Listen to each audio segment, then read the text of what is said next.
Well. It is 9:30 p.m. Friday night. Double stream on this Friday. We did our usual Q&A in the morning, and I was sitting around, and I said, man, people are posting and talking, and some friends posted about this interview. They've watched it. I haven't watched it just yet. And I said, I want to watch it, but it might just be cool to watch it live on YouTube and just give my reaction, just my thoughts, raw. I want to say uncensored, but there's nothing really to censor in regards to stuff I have to say. So it will be just fresh in regards to what I'm thinking at the moment. I'm thinking these things in. So as we move some stuff around, we'll wait for some people to jump in here. I have no idea whether who's going to come and watch this. It is unusual timing. People aren't really maybe aware that I'm streaming. So I can't believe I'm still awake. I'm fading fast, but I can. So we'll see. Yeah, so for some of you East Coast folks and folks in different places in the world, yeah, welcome. This should be interesting. I guess we'll just jump into it because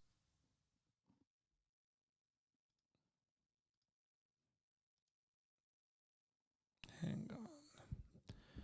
Arranging it so we can get a nice kind of view, and then we'll just jump into it. Okay. Let us feel free to put the questions, and if you guys have comments yourselves, put it in there. I gotta move this closer so that the mod's in here. So I'm gonna be focusing on this. I was about to fall asleep until I saw your channel notification. Man, this is good. Wake up, yo. Wake up, folks. Okay, so I don't know if it's good if I'm keeping you up or whatever like that, but it's good in the sense that you guys are seeing the channel notifications. Some people complain to me and they say, how come we don't see your channel notifications? I'm like, I have no idea what you're talking about. You're supposed to be seeing my channel notifications. And I think we're ready to go. You guys ready?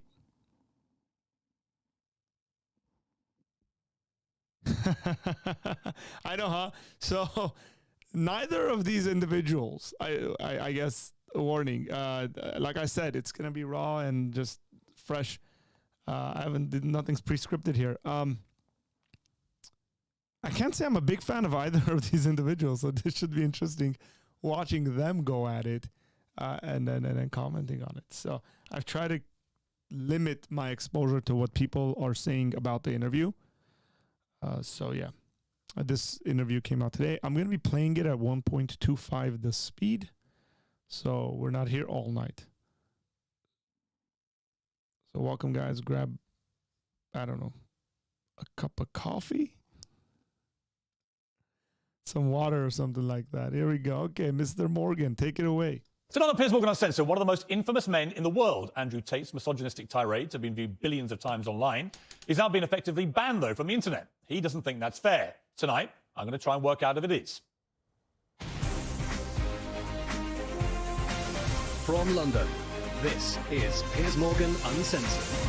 Well, good evening from London and welcome to a special edition of Piers Morgan Uncensored. Andrew Tate, one-on-one. He's the most famous man you probably never heard of, with billions of views online. At one point this year, more people were searching Google for Andrew Tate than Donald Trump or Kim Kardashian. A former professional kickboxer, he was kicked off Big Brother in 2016 after a video emerged of him striking a woman. What they now both claim was a consensual sex game. He's since made millions as a pornographer and casino owner in Romania, but it's his online videos that have made him notorious across the world, posing as a playboy with fast cars, cigars, weapons and cash. He rants about his often scandalous views on women. Or instruct a female to provide sustenance. Cook, So I think my sister is her husband's property, yes. Tells young men they can get as rich as him by paying for his digital life lessons. I have 100 business tips I'm going to teach you, which will allow you to make your own money instantly. But amid a global media backlash, the net has closed on Andrew Tate. While millions still share his videos, he's effectively banned from the web, booted off Facebook, YouTube, Instagram, Twitter, and TikTok. To his fans, he's a misunderstood satirist and the victim of big tech censorship. To many others, he's a malicious misogynist. Tonight, I'll try and get to the truth. Well, some of the opinions Andrew Tate shares in his videos are undeniably deeply offensive. We're going to show you some of them on this show. I think you should see them for yourself, not simply hear what he says about them or what other people say about them. Tens of millions of people across the world follow Andrew Tate, and with a big following comes a big responsibility, as well as a public interest in holding his views to account. If outrageous opinions are read aloud, they can be challenged and exposed for what they are. If they're silenced, the person holding these views can become a martyr. So that's why I invited Andrew Tate to come here tonight, and he joins me now live. So Andrew, well, welcome, first of all. You come all the way from Romania to do this interview. Correct. What do you hope to achieve from this interview? Why are you here? It'd be interesting to have a conversation with you. You've certainly been the subject of your own divided opinions in the world. There's a lot of people who would say some of the things you say are perhaps dangerous or toxic. So I thought you'd be a good person to speak to about this subject. I didn't know much about you before this year, and then I suddenly became very aware of you, as the world did, because, as I said earlier, you were the #1 subject searched on Google ahead of Donald Trump. I didn't think it was even possible. Why did you get suddenly so popular stroke infamous, do you think? I exploded. I certainly didn't do that with magic. I've been on the internet for a very long time. I think in the world we live in now, as the other side, the people who disagree with me, as they get more and more tyrannical in their censorships and their hate mobs, etc., as standard masculine practices are deemed toxic, I didn't put a magic spell on everybody. I managed to accumulate a large amount of affinity with the male populace across the Western world because I'm simply saying things that many men believe, think, and feel. The problem I would say is I want to play you just a clip off the top. This is from Joe Rogan, who's somebody I absolutely love. Sure. And I think it explains to me what I presume my issue with you is going to be, right? Correct. And you have absolutely got the right to try and persuade. Okay, so we are listening to it 1.5 the speed. So y'all need to, get used to listening to stuff at a fast pace, and just to get through it. So yeah. So now 1.5. I think it's 1.25 the speed. So yes, we are. It's okay, guys. You'll catch up to it. I think, by the way, introduction-wise, Tate is respectful, and he knows how to conduct himself well in public. So I've seen that from him in other interviews. He's generally respectful when he's speaking to folks. You can really see this, I think, with the interview he did with PBD. I'm still not done with that one, but didn't expect to see these two together. Here we go. Continuing. Okay, he's gonna quote him. Me otherwise. Sure. But Joe Rogan said this about you. My 12-year-old and my 14-year-old asked me about Andrew Tate. And My what'd you say? 14-year-old What'd you say? I said he's a legit world champion kickboxer. I go, I like him a lot. Why do you like him? And I was asking him. And they said he says a lot of funny stuff on Twitter and TikTok. He f***ed up with the misogynist. Yes. Because if he didn't do that, if he just did the pro-male stuff. I led the team that built Facebook Messenger. There you go, right? Ads. I guess there's probably going to be ads that are going to be playing around in this thing. So, World of service and product companies is sorry, very guys. different. I don't have Service that company. YouTube Red stuff going or whatever. Or maybe one of these days. So I thought that was interesting because when I've gone over everything that's been at the centre of the debate about Andrew Tate, I come down with Joe Rogan in the sense that there's a lot of stuff you say I agree with. I've got 3 sons in their 20s. It's not easy actually being a young male in the modern world. And I think a lot of the things that you say about that can resonate with them. Yeah. The problem comes with the, 10, 20%. So I think, by the way, what he's touching upon is exactly why Andrew Tate is popular. He says a lot of stuff that I think guys are frustrated at, and so he's a voice for a bunch of guys. So there's someone like them speaking his mind or their mind, I might add. I think generally he can attract people, and you've seen this, from different worldviews. So much to his credit, I suppose. You see a bunch of young men who are Christians that are listening to him and who can navigate towards traditional values. You see a lot of Muslim men that gravitate towards him because, again, traditional values. Maybe the polygamy thing goes really well with their worldview. So, I think he is a voice for folks. I think Andrew Tate is right here. He's saying, hey, listen, man, I'm saying stuff that a lot of guys are thinking. So, whatever of your output, which on the face of it appears to be blatant misogyny. And when you couple that with your massive influence and huge reach, that is why the social media companies have decided to effectively cancel you. I don't believe in cancellation. I don't believe in censorship particularly. That's why I've invited you to come on the show. But I do think a lot of the things you've said are blatant misogyny. Do you accept that? So you made a very interesting point there. You just said on the face of it appear to be blatantly misogynistic. I understand that on the face of some of the long format content I've made, if you're going to take a few seconds out of hours, chop it up, put it all over social media, accompanied with my massive fame, then things can absolutely not be taken out of context. I do not hate women in any regard. Okay.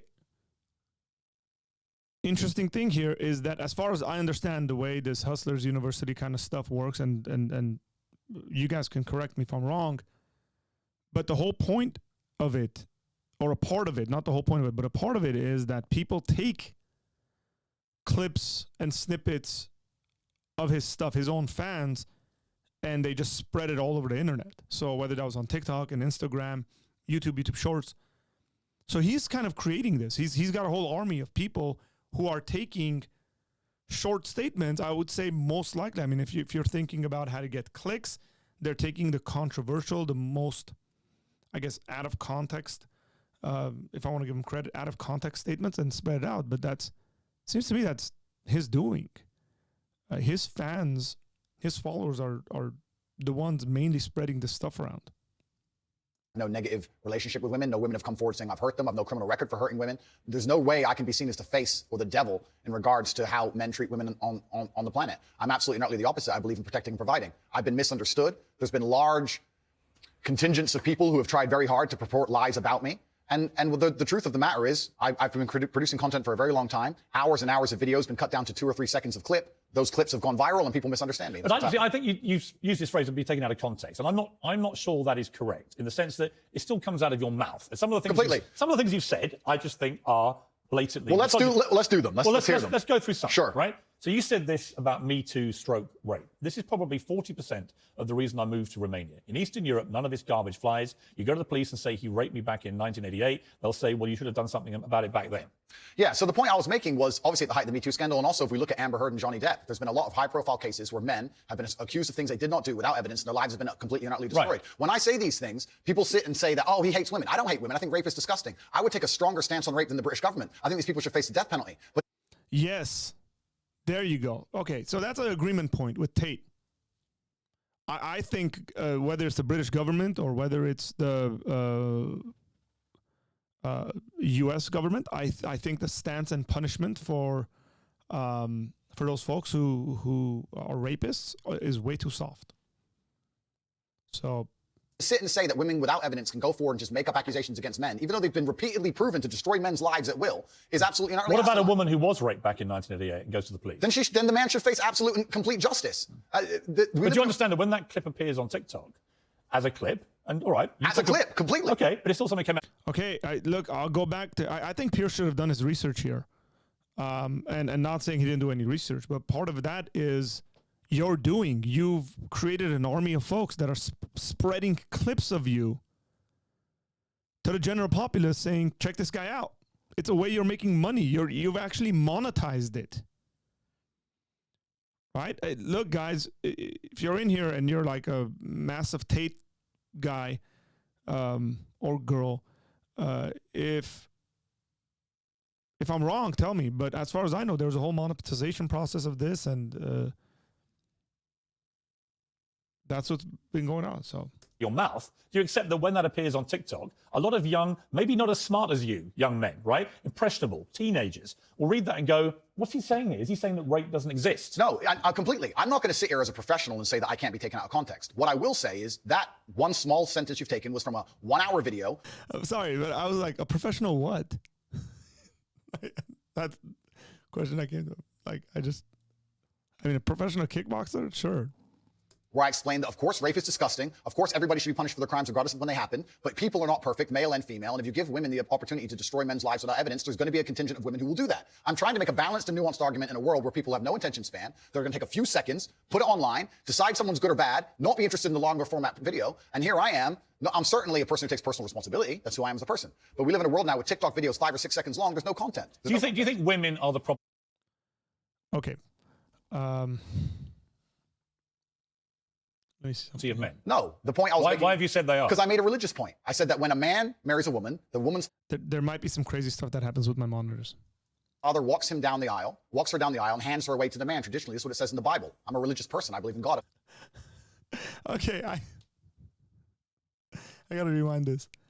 There we are.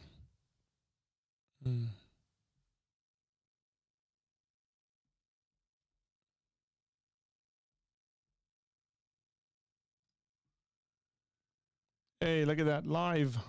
I don't know why my monitor keeps.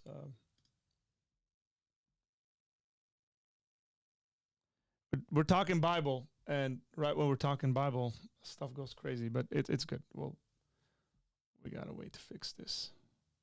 I hope.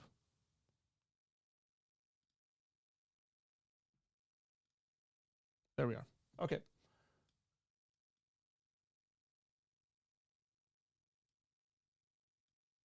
He said, I'm a religious man.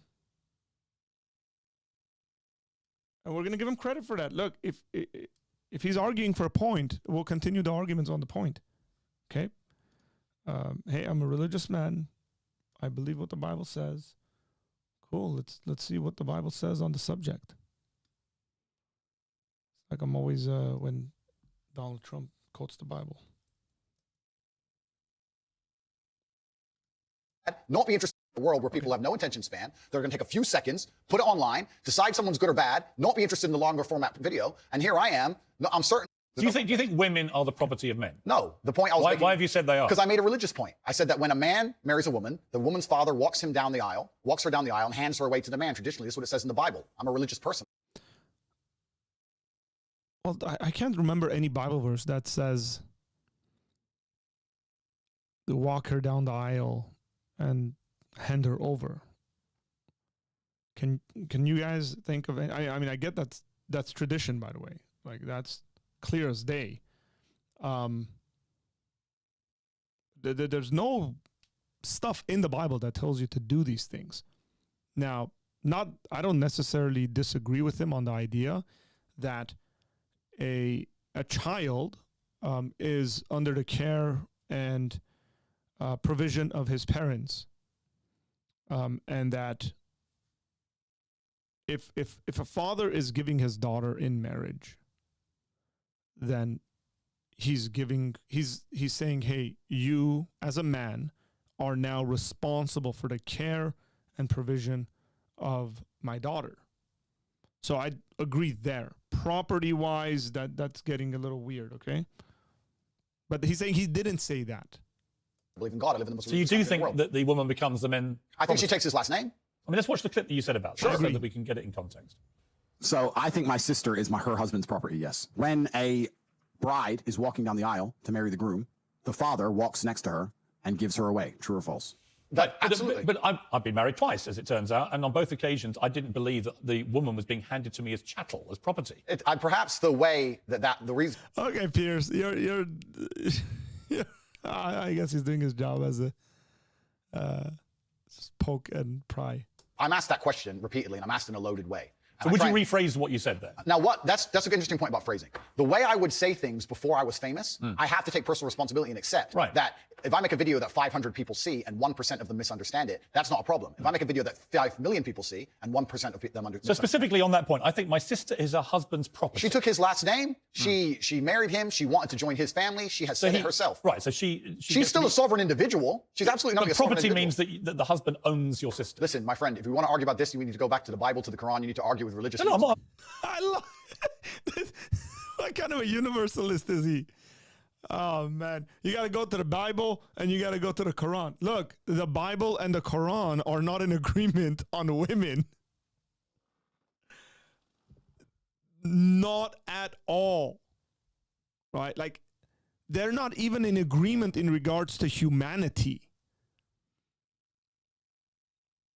You need to understand this, like being made in the image of God. So the Bible, a father gives his daughter in marriage, there's responsibility. I think a husband is the head of the family. I think that's very clearly taught in the Bible. The Quran, well, you ain't going to find me defending that one. Okay? I'm not talking about anything in the Bible or Quran. But that's what it says. No, I'm asking you what you think. I think that if a woman marries a man and she decides to take his last name, that they have different roles and responsibilities within that marriage, and I believe that... That's not the question. He's right here, but that is not the question. So, yeah, there are different roles and responsibilities in marriage. So I was actually pretty... let me put it this way. For me, it was a non-negotiable when it came to my wife taking my last name. I think that has to do with headship. I think that has to do with the way God has designed things to be. So I'm like in agreement with Tate on this issue. And I know I have a lot of Christian friends who don't agree with me on this. But that's not the question he's really asking. And I believe the father don't behave like a politician. The father hands her to the man. Right, but don't be a politician, because I think you're a straight talker, Sure. right? You keep telling me you're a straight talker. I think my sister is her husband's property. Do you regret saying it like that? I understand that with my newfound fame, perhaps it could be phrased differently. However, I still believe that a woman is given to the man in marriage. That's what I believe. Yeah, but not as property. No, the property is the word that other people use when they ask me the question. But as an equal partner in a loving union. That's what marriage actually means. It doesn't mean that when you get married, the woman is given to you as a bit of chattel. Agreed. So why say it? But that's the way that people ask me the question. People say to me, they ask the hang question. on, you can't blame people for asking you questions. Surely, if you want to be accountable for what you've said, you've got to own your responses, not blame the question. I own the response. You know, me asking you a question now and you say something and then say, well, actually, I blame you for asking. I understand, Pierce. Pierce, I understand. I believe the woman is given to the man. I believe she's given away by the father. I believe she belongs to the man. So she belongs to... Look, I think he is being a politician here. I think Pierce has him on this point. 1-0 Pierce. And the only reason, by the way, not that Tate is saying anything wrong. I think... Tate is right, actually, that there's roles in a household, there's a husband and a wife, and the whole thing about traditional families. So I'm good with that. It's just he's not answering the question that Pierce Morgan is asking, and I think that it's obvious why he's not answering the question properly. Fundamentally, all right. So fundamentally, you do believe that a woman becomes a man's property at marriage. I believe she belongs to the man in marriage, correct? Right. Oh, you see, that to me is misogyny. She belongs to the man in marriage. I mean, in what sense does she belong to the man in marriage? Like, you got to be faithful to your husband. Your husband has to be faithful to you. I mean, that's biblical. That's a Christian worldview question. I think he's intentionally speaking in generalities here, that she's given in marriage, but not in one way. I think Pierce should have pushed that point. I think he had him, boxing terminology. I think he had him on the ropes, and he just jumps into an accusation that's misogyny. So interesting.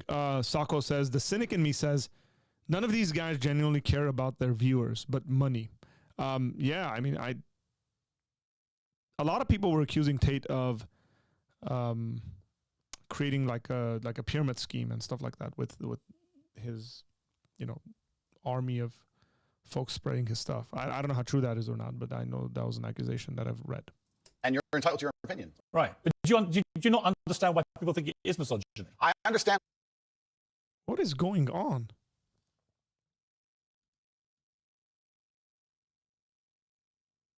Did the audio just freak out? Am I pausing this too much? Sometimes there's no male to give away the bride. Yeah, so sometimes there's no... It's not that there's no male.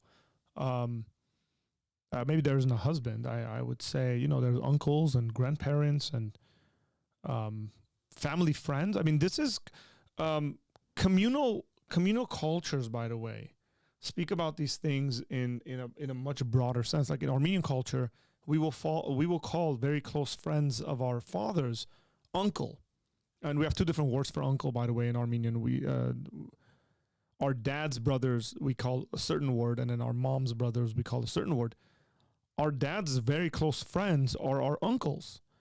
And so there's always a male around, even if the dad's passed away. There's family, friends. That I would disagree with that. Let's see if this is back. Some people can be very offended by what I say. What I will say is that one small sentence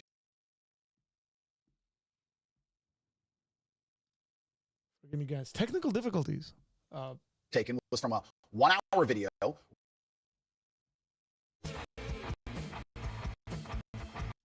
Some of the opinions.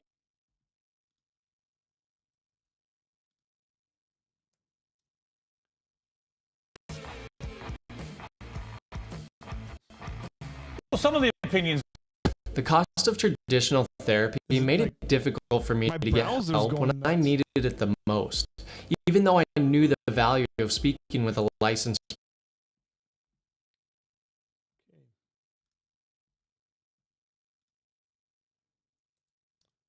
Change browsers.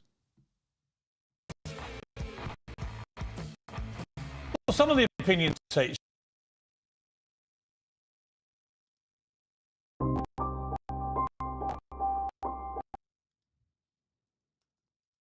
This is very interesting, by the way, that this is happening. Because at this point, this has nothing to do with my monitors.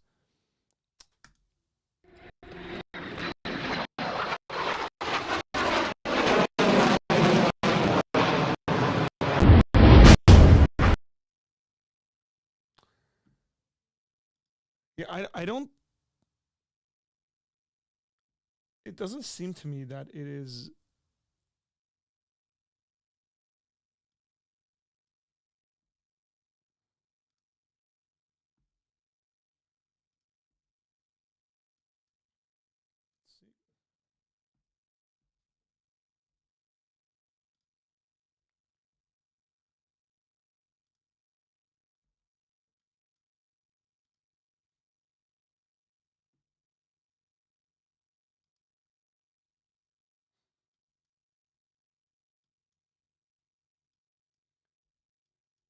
Very interesting, by the way.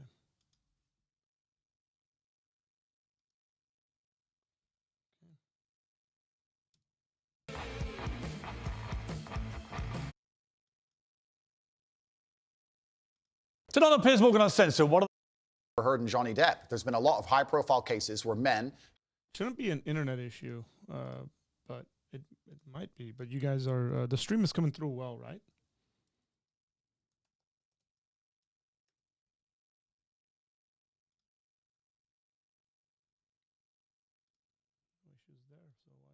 accused of things they did not do without evidence, and their lives have been completely and utterly destroyed. Right. When I say these things, people sit and say that, oh, he hates women. Then let me make it very, very clear to the camera. I believe a woman.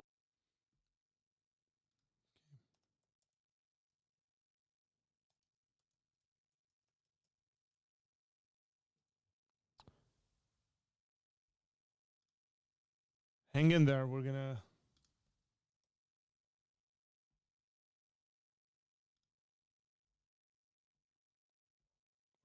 We're downloading the video.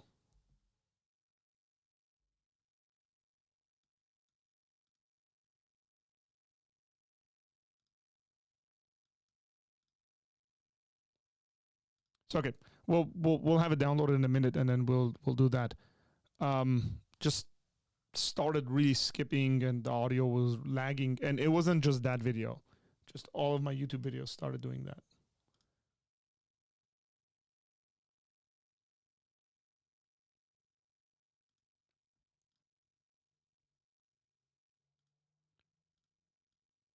Couple of seconds more.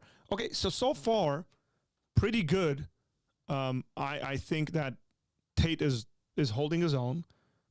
I think Pierce Morgan had him. I really think he had him on the ropes. He had him in a really good place to push him on, hey, you keep saying the same thing, but you're not, now you're being confronted on it, and you're not owning up to it. Either own up to it or not. And he wasn't doing that. So, but then he just accused him. Like, immediately he accused them of misogyny. And that, he shouldn't have done that. Not a really good thing to do. I think in regards to, it's like a loss.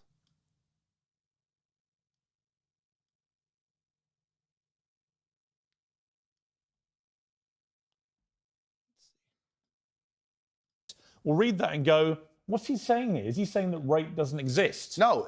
They stand there and become a union of two loving people agree. in a partnership? No. Biblical marriage. We're talking about something else. Yeah, but I'm...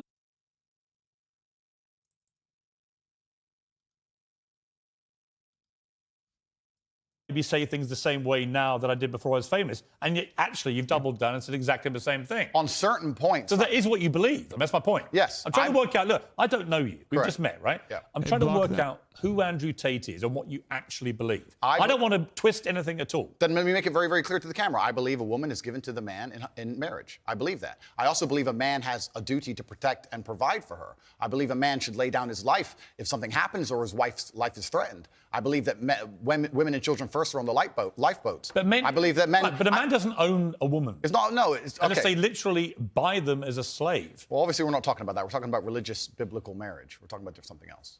Yeah, but I'm a Christian. I don't believe that I own my wife. Do you believe your wife was given away to you when she took your last name? I believe that there is a process where a father...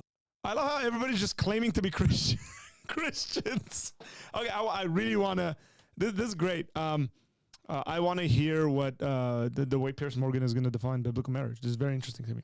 And traditionally walks his daughter down the aisle and hands his daughter to this man, and they stand there and become a union of two loving people in a partnership. No. Okay, yes, right, like because the two shall become one flesh. There's no ownership involved. I didn't say ownership. He's not selling her. The father of the bride isn't selling his daughter. No, absolutely. That's what property means. She becomes a member of your family. Is it? I think we're arguing over semantics. I wonder if Andrew Tate would think children are like the property of the parents. That'd be very interesting to look at that. Not though, because fundamentally, I don't believe a man owns a woman. You do. Well, I don't think a man owns any sovereign individual. I don't think we live in the world of slavery. Okay. I don't own any man or any woman. Hey, then that's not the way when you use phrases like property, that's what you imply. Then he should not be using that word. So Tate should stop using that word. And I think, personal opinion here, guys, when Tate says that, he knows he's going to get a reaction, and that's the reason why he's saying it. So I think he's legitimately saying it so he gets a reaction.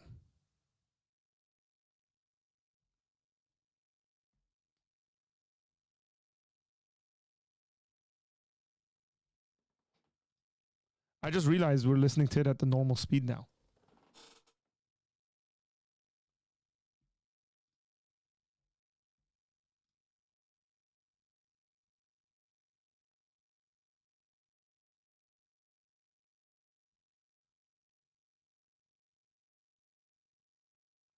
I want to see what fast is, okay? I understand. And so my point again is, you're a smart guy, right? Correct, there's no denying that. You're a smart, you're a good talker. I've seen a lot of the stuff.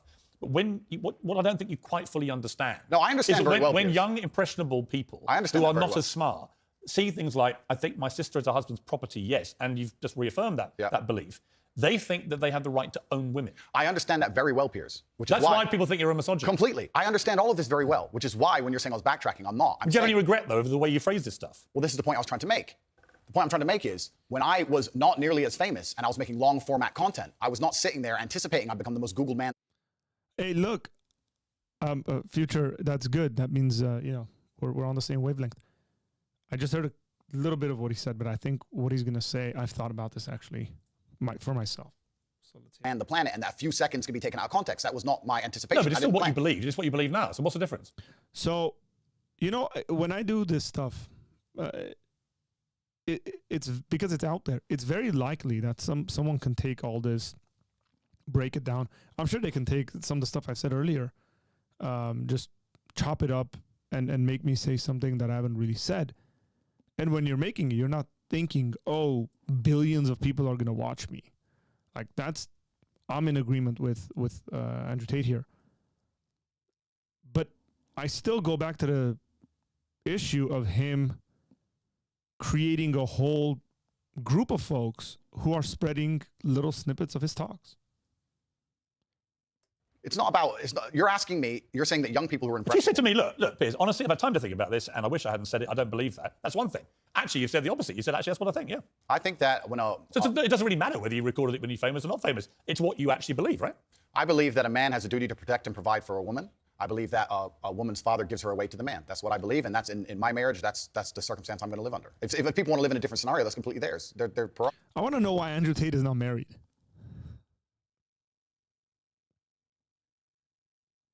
We have you saying I'm in agreement with Andrew Tate. I should create a short out of that, huh? Like, I agree with Tate. I want to know why he's not married.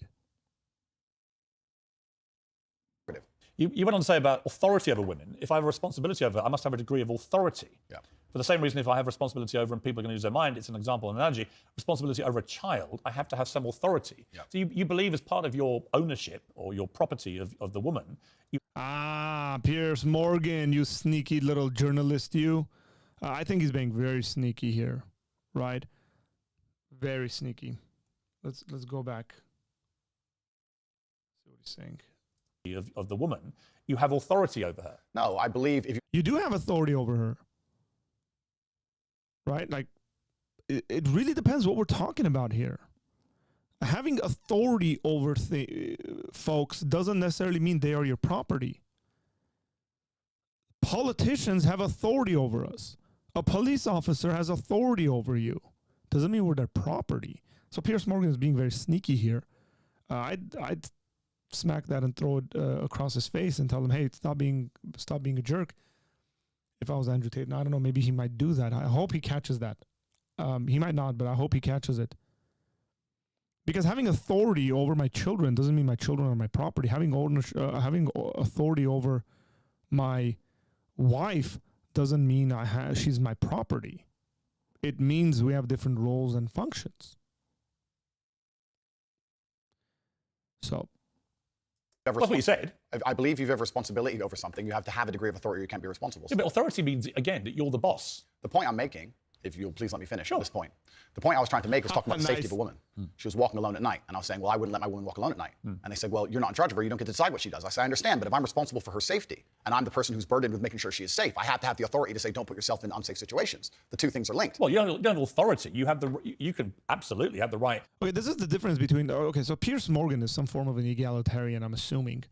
And so this is just a conflict of worldviews. Tate can't be shown to be, you're right, like this, I don't know, just because he thinks men have authority, or not men, but husbands have authority over their wives, it's something like insanely crazy. I mean, that's a view that quite a bit of people around the world, including myself, have. To say to the woman you're with, I don't think you should, but ultimately... If she decides, then I can't force her. Right, so authority implies that you have the ability to control someone. No, authority implies that I have the moral right to sit and say that that's an irresponsible thing to do and I'm responsible for That's not what authority means. Well, I'm not going to... If you think I'm going to lock somebody up in their room, is that what you're implying? No, I don't think you know what authority means. I know what it means. I'm saying that if I... just a different description of what authority means. If I have responsibility for her safety... I would just ask Pierce Morgan whether the government has authority over him. And how that looks within our freedoms. And I have to have the authority to tell them not to do unsafe things. Yeah, but authority means that you have some form of control over this woman. I think what you're trying to do... I'm only trying to get to what you think. Honestly, I am. I come with no agenda here at all. I understand. And I'm explaining very, very clearly. If I have responsibility over said subject, I have to have authority over it. So let me say you have children, right? Right. You have responsibility for them. No, I have legal authority over my children. That is very different to having legal authority over my wife or my female partner. Completely. But the point I'm trying to make... So you accept that? Okay, you're going to go into I have legal... Come on, dude. Those of us who grew up in very traditional homes, and traditional cultures realize, for example, like an older brother has authority over his younger sister, or even his younger brother. My older brothers had authority over me as a young man. They told me what to do. They told me stuff to do. It was a part of it. Now, I don't think that's the same scenario exactly in a marriage situation, but you can't just bring it I have a legal authority over them. This is such a Western thinking pattern where like immediately the law gets involved. So if the law didn't say you have legal authority over your children, that you don't, that's dumb. I accept that you used the analogy of responsibility for a child. My friend, these are actually really important things. They're important things, but you interrupt me every 5 seconds, so it's hard for me to actually explain my point. The point I'm making here is very simple. You have children, and you're responsible for their safety, so you're going to have authority to say, don't go out at night, perhaps, because you want them to be safe. I have legal authority. You have a legal authority. Yeah. That's dumb. That's really dumb. So Pierce loses this one. A point for Tate. Whoever's keeping score. PTR, you keeping score? That's a point for Tate right there. Because, it's legal authority. The stupidest thing on the planet. What do you mean legal authority? You have authority and responsibility over your children. You brought them into the world. Authority. I'm saying that if I had a woman, and the question where you've raised this soundbite from, I was asked about protecting a woman, making sure she's safe. And I would say I wouldn't want her to go out at night on her own because I'm responsible for her safety. And someone said, well, you don't have authority over her to do that. And I said, well, no, I can't force her to stay inside. But if she were to ask me, how do I protect myself at night? I would say, well, you should stay inside. That's how you should do it. I don't have an issue with what So you we just agree. said. No. It's the semantics. No, it's not semantics. And this is what I don't think you quite get why there's a furore over what you say, with respect. Because the semantics point would be we're saying the same thing in different ways, but we're not. I'm saying to you that when you say I have to have some authority over a woman, I say to you, you have no right to any authority over a woman. You do over a child if it's your child, because you are the legal... So again, this is a worldview issue. I think Pierce is an egalitarian. They're talking past each other at this point, okay? Pierce is an egalitarian. He's going to keep saying his stuff. Andrew Tate is not. I don't know what he is, but he's definitely not an egalitarian. So I just suspect they're going to keep talking past each other and repeating the same stuff for the next, 5 minutes. Appointed guardian of that child. Understood. You're not a legally appointed guardian or authority over your wife or female partner. Legally. I disagree. Well, legally, whatever that means, I think when it comes to scripturally as a Christian, and we're Christians, so I'm going to respond to this as a Christian, I think you do. Appointed, absolutely not. I agree. However, when it comes to things like personal responsibility or personal safety, men, largely by society, are accepted. We're the protectors and providers. We can sit here and pretend that in the world we live in, if me and my wife were walking down the street and men were to come up and try and attack us, I wouldn't be the one fighting. But we both know in reality I would. Right. I have a degree of responsibility to protect her. So if I have a degree of responsibility to protect her physically, then the point I'm trying to make is I will do my best to make sure she's never putting herself in unsafe situations. You wish you hadn't used the word authority. The authority is something that she would give to me. She would come to me and say, how can I make sure I'm as safe as possible? But I don't want to interrupt you. I just want to point out that's not what authority means. If someone gives, a person can give voluntary authority is not authority. Of course it is. Guys, that's exactly how society is set up. We live in societies and we have voluntarily given up certain aspects of our freedoms. This is like a whole social contract theory. We've given up certain aspects of our freedoms so the government can provide certain things for us.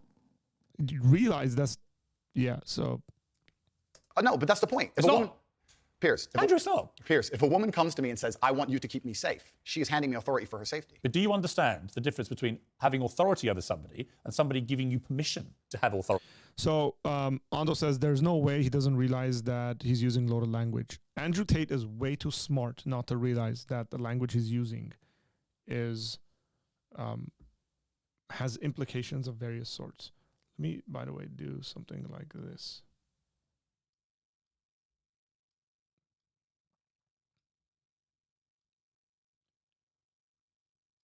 So we can see all our comments, okay? He's right for the picking. Tate knows exactly what he's doing. I agree. It's 3-3. I think Tate might go for the knockdown here. Completely. I never said one is consensual and one isn't. But why are we pretending I do unconsensual things? Because you literally say, I must have a degree of authority. I have to have some authority. And the point only if I'm responsible for her safety. If I'm not responsible for her safety, I don't have authority. If your position now is that with her permission, I would like to have authority when we go out at night to protect her, that's a different thing. That was always my position. But that's not what you said. But that was always my position. So again, I simply say to you, It is what I said, though. Do you wish you'd phrased it a different way? No, because we're talking about long format copy where I'm talking about a woman who has come to me and said, you're responsible for making sure I'm safe. I said, well, then I have to make the decisions. When an 18-year-old boy reads, I must have some authority over a woman, what do you think he thinks? Well, I understand that and I said this earlier when you tried to say I was backtracking, which I'm not doing. No, actually, I'm not. I don't want to. Okay. I'm not trying to gotcha you. Cool. I'm trying to work out exactly what you. I understand with massive fame comes massive responsibility. I understand that a percentage of the population are always going to take everything that's said by anybody out of context. Would you change the wording of what you said? No, I would just encourage people to watch my long format copy and understand it Would fully. you tell an 18-year-old boy you don't have authority over women? Absolutely. You would say that? Unless a woman comes to him and says, you're responsible for my safety, please make sure keep me safe. Like I see. woman Now says, that comes to Andrew me. Tate, I can sign up to. Well, then we agree. Yeah, but I don't agree with what you said before. Because you're Hey, that's Pierce agreed with him. taking a soundbite from a 2-hour yeah, but you haven't been conversation. taken out of context because I read you the entire sentence. It's very. Well, you've ignored all the context around the sentence, my friend. You can't ignore a sentence that says I must have a degree of authority. But you can when there's a 2-hour conversation where a woman is telling me if she makes me responsible for her safety. Win for Andrew Tate. That's a point for Andrew Tate. Okay, 4-3. Andrew's winning. That's not a knockdown, but that's a nice punch on the chin, or kick if we're using kickboxing language. And me explaining, well, if I'm responsible for your safety, I have the authority to make decisions. So Do yes, you you've think- ignored all the context. Do you respect women? Absolutely. Why wouldn't I? Do you think that 18, 19-year-old women are more attractive than 25-year-old women? I think there's attractive people. That's a loaded question. I don't know. Well, it's not really, is it? I can't. You know why I'm asking you? Of course I do, but I can't sit here and for say. the benefit of So do you think 18 or 19-year-old women are more attractive than 25-year-old? I suppose it matters on the woman. viewers who don't know why I'm asking, you said this. In general, this is also one of the reasons men find youth attractive. You want to blow up the internet? I'll blow up the internet right effing now. The reason 18 and 19-year-olds are more attractive than 25-year-olds is because they've been through less dick. People say, oh, you can't say that, but yes, I can. A 19-year-old is more attractive than a 26-year-old woman, and I'll tell you why. Because that 26-year-old has talked to more guys, been to the club more times, been effed and dumped more times, more arguments, more mess, more for me to clean up. That is misogyny. Why? Because you are encouraging a mindset about 25-year-old women that makes them sound out to be infinitely less desirable than 18, 19-year-olds, and having effectively been having too much sex to be taken in a more respectful way. Okay, so there's a lot of stuff here. I'm just trying to think of counterexamples. Would it be fair for someone to say, like, I prefer blondes over brunettes? Right, that seems a pretty reasonable kind of thing. Or brunettes over blondes. Or redheads. Like, it seems that would be okay. Nobody would call someone a misogynist. Like, you're against all dark-haired women. So if somebody says, I have a preference, whatever, who's that one actor that keeps dating really young women? Is that Leo? Is that Leonardo DiCaprio? I think it is. Like, nobody says he's a misogynist. Like, why aren't people going nuts saying he's a misogynist? Maybe they are. I don't know. I have no idea. That would make sense, right? Like, if... Like, where do we get to when it comes to preference? Now, the reason for the preference, I think, I'm just using very basic kind of attraction. Like, I'm attracted to X, right? I'm attracted to really tall girls, for example. I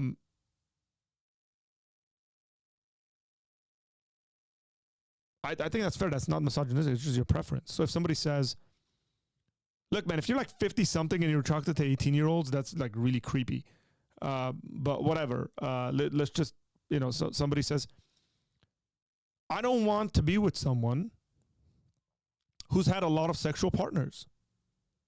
That's not misogynist. That's not being a misogynist. You don't want that in your life. You don't want to be with someone. It's your life. You can choose to remain single for the rest of your life. You kind of look at it and you say, here's what I don't want. Now, I think there's a hypocrisy issue here. If that's not what you don't want from a woman, then don't be like that yourself. I think there's a biblical precedent to not sleep around, right? To not sleep around, as whether you're a guy or a girl, doesn't matter. So I'm not necessarily seeing what he's saying here. I mean, look, it's a crude way, right? Like, he's saying this in a very crude way. He's saying this the way that all of my friends, including myself, said all throughout my teens. What he's saying is the words that came out exactly out of our mouth. Like, that's before I was a Christian, before I understood forgiveness and God's love and people's life changing and all that stuff. But like my culture, guys speak like this in my culture, this just normally under normal circumstances. And I think whether you're a guy or a girl, you have the complete right to say, look, I don't want to marry someone who's had 50 partners. Like, I don't want that in my life. I don't want to have that thought in my head. I don't want to picture that. I don't want that to, like, I think that's going to be normal. So is it misogyny? Yeah, so Andrew's a hypocrite since he's polygamous. But we'll let that slide. We'll put that to the side. Like, that's the hypocrisy that comes in here. Let's see what he says. Well, firstly, even if that was the case, that wouldn't be misogyny. Well, what did you mean by what you said? That's not misogyny because it's not anti-women. I'm saying that an 18 or a 19-year-old woman would be more desirable. Pretty anti-25-year-old women. Anti-25-year-old women we can argue, but not misogyny. Well, that's misogyny. No. That's a point. That's a point for Andrew. No, it's not. Well, being anti any woman at all is misogyny. Not when I'm saying that women are beautiful and attractive at a certain age and saying that age. You're saying 18, 19-years are more attractive than 25. Well, then ageist perhaps, but misogynistic absolutely. Is that what? But you just accepted it was misogyny. Oh man, hey, look, a point for Andrew for his for comical relief and his wit, by the way. Right, like it's ageist, dude. Somebody who's 30 years old and says, I don't find a 45-year-old woman or 45-year-old women attractive is not a misogynist.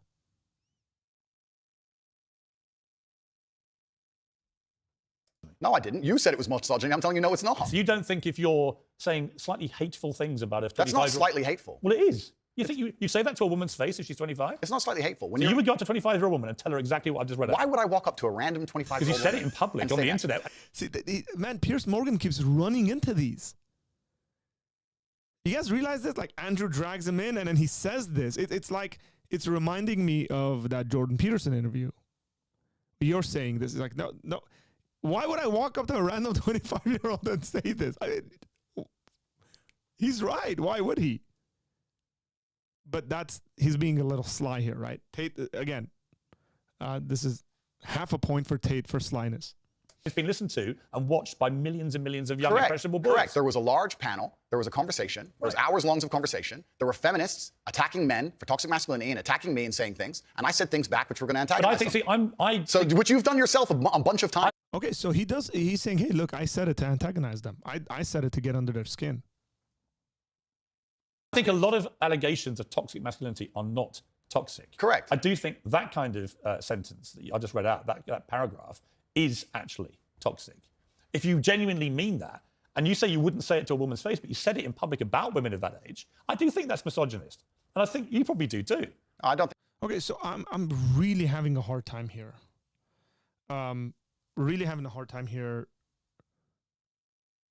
Distinguishing between somebody's personal preferences from, like, I'm trying to understand where Pierce Morgan is coming from. Like,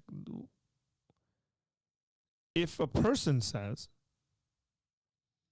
look, let's just say a man says, I've honored Jesus, I haven't slept with any women, I'm a virgin, and I am looking for a woman who has done the same. I'm not interested in, I don't want to commit my life to be with a woman who is not a virgin. Let's say that's their preference. There's nothing misogynistic about that. Look, the only thing I can think about this, the only time this becomes an issue is when you have a very large portion of the population who aren't actually living to the standards that this guy is looking for, and they don't fit his very high standard. And so they're gonna come down on him and be very harsh with him.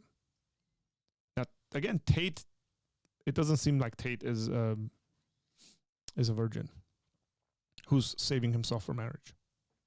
It's misogynistic. I understand why it can be insulting. You wouldn't say it to a woman's face. Well, it depends. You're making out like I'm walking around the street going up to random 25. Well, effectively, you're doing it to tens of millions of people online. There's no difference. Not at all. We're discussing a topic. We were discussing the ideal age of a man. Should young boys, right, in their teens, are you comfortable that they would have that mindset? Be honest. I think that young boys in their teens lack life experience, they lack nuance, and they need to be very, very careful what they're digesting online, whether it's my content or anybody else's. Yeah, I think you know for a fact millions of them are digesting exactly what you're saying. Completely. The entire internet, to a degree. I think any subject you can find, there's going to be a whole heap of I come back to the Joe Rogan thing, Andrew. Is that a lot of what you say I agree with. Yeah. Right? I do, genuinely. Okay, so this is a lot of people find themselves in this camp with Tate. It's not the stuff we agree with him. It's the stuff that we disagree with him are huge. For me, the stuff I disagree with him is the hypocrisy. It's the religious kind of, like, he makes claims that he's a Christian and stuff like that. And I don't think he knows anything about Christianity, really. I can't talk for Pierce Morgan. I don't know. But those are really big issues, like worldview issues, where I'm like, no, I just disagree with this guy. But a lot of people find themselves agreeing with him. Like, hey, this guy's saying, like, a good amount of the stuff he's saying is pretty sensible. I'd agree.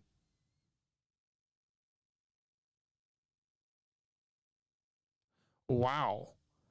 Okay, so the last time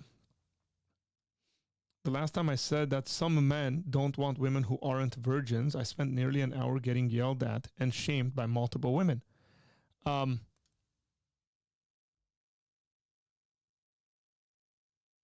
Well, that's the reality. It doesn't matter whether they yelled at you and shamed you. That's the reality. Some men, that's what they're looking for. A lot of stuff you said. A lot of the stuff you talk about, I think he's got a good point, right? So we agree about a lot of things. But when I read that kind of thing, I'm like, how much of that is you? How much of that is some act? Do you regret saying stuff like this? I don't. And actually, do you see it as weakness to admit you shouldn't have said something like that? No, I don't live with regret. I think what's happened is that, like I said, long format content, arguments with feminists. By the way, I don't understand this whole concept of people saying I don't live with regret. We make stupid decisions in life that we regret, and we should regret. When people say I don't regret anything, that's pride. Right? It's, of course you're going to live life with regrets. You're going to do stuff that you didn't want to do and that you know better that you did, that you shouldn't have done. Arguments with the toxic masculine crowd, arguments with the left, and they're going to take a small clip, small sentence from ours, and they're going to try and paint me as a But I'm not left all right. I don't know what you are, Pierce. Exactly. That's my point. No, but that's my point. And I understand. and you're doing exactly as I knew would happen on this interview, which is because you're a busy man. You're not going to watch hours and hours and hours of video. Actually, I have watched hours and hours of video, and I'm going to come to the stuff where I agree with you, and I'm going to come to the stuff about your censorship, which I have issues with. So this is, it's a long interview, right? Sure. I just thought off the top, you said to me, and you were quite bold about it, well, go on, then let's go through these. And you should keep going. I will sit here and stand by what I said. I believe that on that, I just read to you then. Yeah. Do you wish you hadn't said that? I understand how it's been misconstrued. I understand how it's been weaponized against me. Do I regret it because it's been weaponized and used against me? Well, I have a feeling Andrew Tate is going to run for office. Slightly annoying. Did That's not why did I at the time mean what I said in the context of the conversation, which obviously you're not familiar with and the people at home are not familiar with? No, I meant what I said. The 25-year-old women, they've just talked to more guys, been to the club more times, been effed and dumped more times, more arguments, more mess, more for me to clean up. Well, there's a whole bunch of context and conversation around that's been missed. Very simple example. Maybe this is the wrong example. I don't know. But an example would be, why do we have resumes when you go and apply for a job? Like, why do people do background checks for, like, if you're buying a house? Right? You guys get the point I'm making. That we look at these things to see whether we want to commit and invest into those individuals. If you look at a background check, when you go apply for a job, you look at the resume, and the guy's been fired from his last 3 jobs because he stole stuff. And you call his bosses and you talk to them and you go, hey, man, that guy steals things. Don't hire him. And you go, I'm not going to hire him. And somebody says, why? You go, because the guy has a history. Like, I don't want to invest into this. Why can't you do that when it comes to relationships and say, I just don't prefer? Some people might. I just don't prefer to invest into relationships where there's going to be stuff that I'm going to have to deal with that I don't really want to deal with. Just pure preference. I don't want to deal with it. Like, it could be that it just bothers you. Like, if you're walking down the street and then some guy comes and talks to your girlfriend, and then you find out that he's slept with her. And you just don't want to deal with that. So you don't want to be with a girl that slept around. I don't think I'm missing much context. Well, I encourage people who are interested to go watch it. You think this video is going to get me in trouble? Hit that like button, yo. It might get me in trouble. Who knows? Some radical feminist might report it. Right, but I mean, I've just read out 3 sentences on the bounce there. I don't think there's any context I'm missing. I mean, you made it pretty clear what you think about the difference between 18 and 90-year-old women. I wasn't talking about myself, even. I wonder if Pierce Morgan, I don't know if he has daughters or not, by the way, but I wonder if he would want his daughter to be like that. I was talking with a Muslim guy who was on the panel, and he was explaining how youth is very valued in most parts of the world, and why virginity is valued in most parts of the world. The feminists were arguing virginity is very valued in Islam. Against it. And I was sitting there, actually, very much like you, a mediator between the two, explaining why, in most of the world still today, perhaps not in the Western world, virginity is coveted, youth is coveted in most of the world, and throughout all of human history. And I was sitting there making the point, explaining why. Point for Andrew Tate on his historical argument and his understanding of the world. Okay, give a point for Andrew Tate. Certain parts of the world, they think how they do, well, even though it's very different to the Western world. So I was making a point, mediating between two groups very similar to yourself. The conversation has been misunderstood. They've taken a clip of it, and it's been weaponized and used against me. I understand that is because I'm now the most famous Google person on the planet. It's inconvenient, sure. That's a very, I'm the best. It's like Trump saying, I'm the most Googled, I'm the greatest in the world. But I'm definitely not a danger to women in any regard. I date women 25, 26, 27 years old all the time. None of them are offended by the things I don't think you're a danger to women. I think the danger, if it concerns you, the danger is the influence you have on young men to have this kind of mindset about women. And that's really where I'm trying to get to what you really believe and how much you've just shot off because you think it's like entertaining and you haven't really given it much thought. Okay, let's give half a point to Pierce Morgan for this point. Because you should consider the kind of responsibility you're going to have over individuals.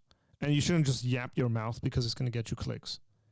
And it's going to get you views, and you're going to chop up those videos, give it to your army of followers for them to spread all over the internet so you guys can all make ad revenues on, it's a whole scheme, by the way, as far as I understand it.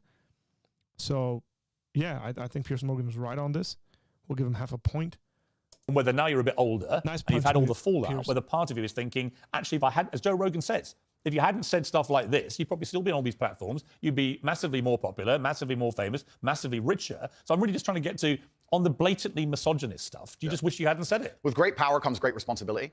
It was certainly Thanks, Uncle Ben. said before the great power came. It's inconvenient to a degree. However, like I said at the time, with the context of the conversation, I know that I'm not saying things which I believe to be detrimental to the world. However, they've been misconstrued and they've been misunderstood. If a 25-year-old woman was watching this, would you say, I'm sorry for saying that? Well, I wouldn't want anyone to be offended by anything I say. But I say things. But I say things that offend. And this is the thing that's interesting, Pierce. Please let me finish. You're behaving like a politician. But hang on. You could say I'm interrupting. You do. But you're answering a different question to the one I asked you. So as an interviewer, you're behaving. Sure. Okay. Sure. Okay, you accept that. Let's accept we both got up. Okay. It's interesting that when I watch conversations where Tate is talking to other folks, he tends to interrupt quite a bit. But so again, my point is simply, if a 26-year-old woman is watching this and has heard those comments, would you just say to her, look, I'm sorry, I shouldn't have said that? No, I won't. I will say that I am sorry that offends you. However, there's a large contingent of the world. That doesn't mean you're sorry. No, I'm not sorry. That's the point I'm making. I'm sorry if that. The guy said he doesn't live with any regrets, and you're asking him whether he regrets saying something. It's amazing. You. However, there's a large contingent of the world that believe that, and I was mediating for a conversation. Parts of the world that believe that about 26-year-old women are parts of the world where women are not allowed out on their own. That's a conversation. They have to wear full burqas. Well, that's a conversation. Did you guys notice where Pierce took this? Pierce, are you being a bigot towards Muslims?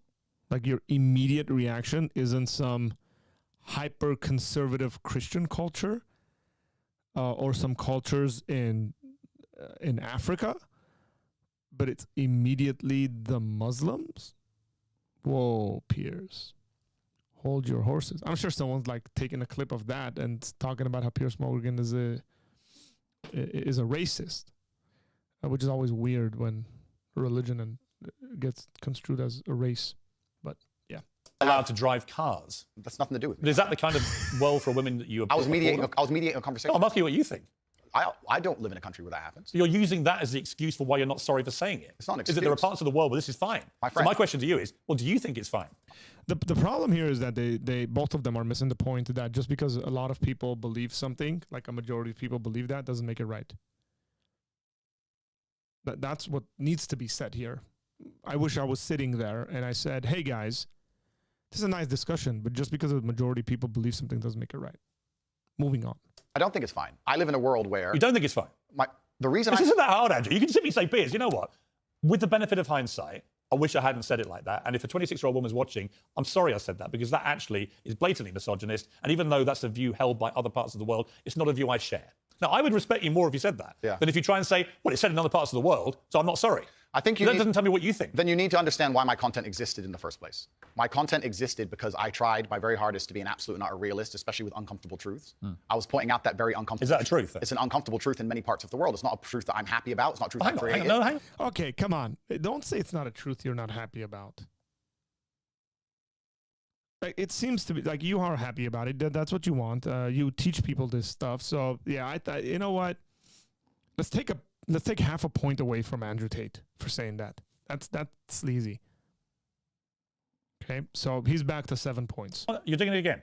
What do you mean that's a truth in other parts of the world? That's what you said. You're not talking about another part of the world. You're talking about what you believe is the difference between 18 and 90-year-olds and 26-year-olds. I was talking about your belief. I was talking about what the people on the panel believe the difference is. So what do you think the difference is? I think the difference is age. What's the difference then? Well, then a 26-year-old's older than a 19-year-old.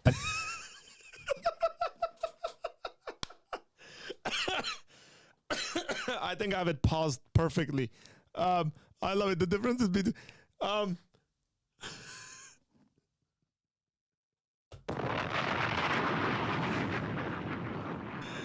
Oh, man, that's brilliant. Well done, Andrew. No points, but well done. Good effort. I'm reminded of that little clip I saw where that guy gets pulled over by the cops, and he's like, where are you going? He goes, home. It says, where's home? He says, with my parents. He says, where do your parents live? He says, with me. He says, where do you guys live? Next to our neighbors. The difference is age. The 25-year-old is older than the 19-year-old. So you stand by what you said about talking to the guys, being to the club more times, being left to dump more times. Well, you believe that or not? No, there's plenty of 26-year-old women who have been with one man or virgins, of course. So you don't believe that? I don't think that the age is the only thing that's going to decipher how many men or women. So if you don't actually believe what you said, just say sorry. It's not about not believing what I'm saying. It's about you understanding that there's large conversations going on. I'm just reading back stuff you've said. I know. I'm asking you, do you believe it? I believe that it's more likely a 26-year-old's had more partners than a 19-year-old. Right. You don't know that. I don't know that. You're right. In fact, there could be absolutely no evidence for that whatsoever. Completely agree. So why say it? Why stigmatize all 26-year-old women? It's not about Well, look, man, you're going to be like a cultural critic and stuff like that, and you can look at data. Pierce, it seems to be like commonsensical that looking at the average age, young people in the West, or at least in America, are exposed to pornography and they become promiscuous. It gets younger and younger. So it's safe to say if someone's, by the time they're, 25, 20, then they've had sex. I mean, there's statistics. Point for Andrew Tate. Repeating ourselves here. But not really. I'm just trying to get to what you actually believe. I believe that men find youth attractive in general. I believe that in the context of the conversation... 25-year-old women aren't old. I agree with you. They're not. Especially, I'm old. I'm a lot older than that. The point I was making was part of me... By the way, how old is Andrew Tate? Can somebody drop in the comments, let us know how old Andrew Tate is. I have no idea how old he is. I'm guessing he's in his 40s. He's retired from fighting, so he's in his 40s. I want to say like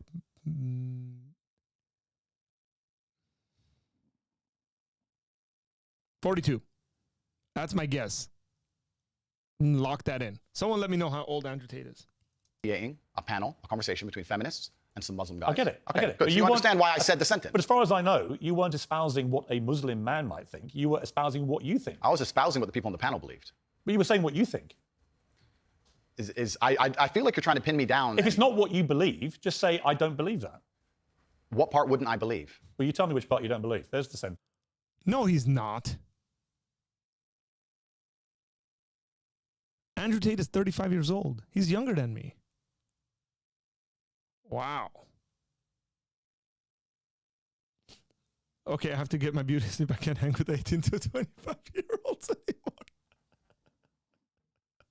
Oh, well said. Good night. Thanks for hanging out with us. I'm 37, guys. I just turned 37. Look at all that gray. Feeling that gray. He's 35. Wow. So I just assume because of retiring and all that stuff. Which part would you now say you don't believe? Old. I believe that 25-year-old women perhaps have had, because they've been alive longer, maybe have had more partners, but I don't believe that makes them a bad person. Right.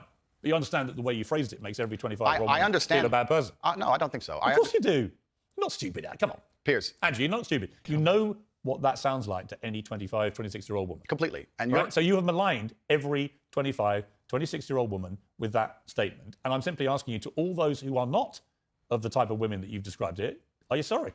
I don't. Okay, so that's a good point. Okay, let's read this. Okay, so I guess like you could look at like some biological sort of stuff on this. Right. So statistically speaking, women are most desired between the age of 18 to 25. That, you know, there could be biological reasons for that in regards to procreation and all that stuff, obviously, fertility and all that. It's more likely that a woman at 26 would have explored those options simply because they had more time too. That seems reasonable. But traditionally in cultures, you know, people have gotten married much younger. One of the issues we have in the West is that people are getting married older and older. It's not a good thing. Kirk, what's up, my man? How you doing? He's 35. Yeah, we caught that. That's interesting. That was a surprise to me, but I thought he was in his 40s.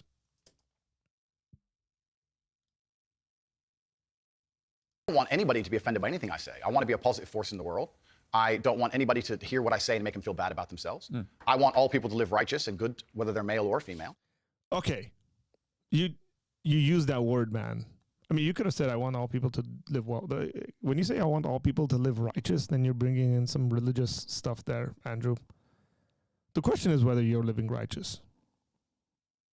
And what that looks like. And it seems to be the case that you're, you know, flaunting and promiscuous and all that stuff. So I don't think that would go very well with Jesus.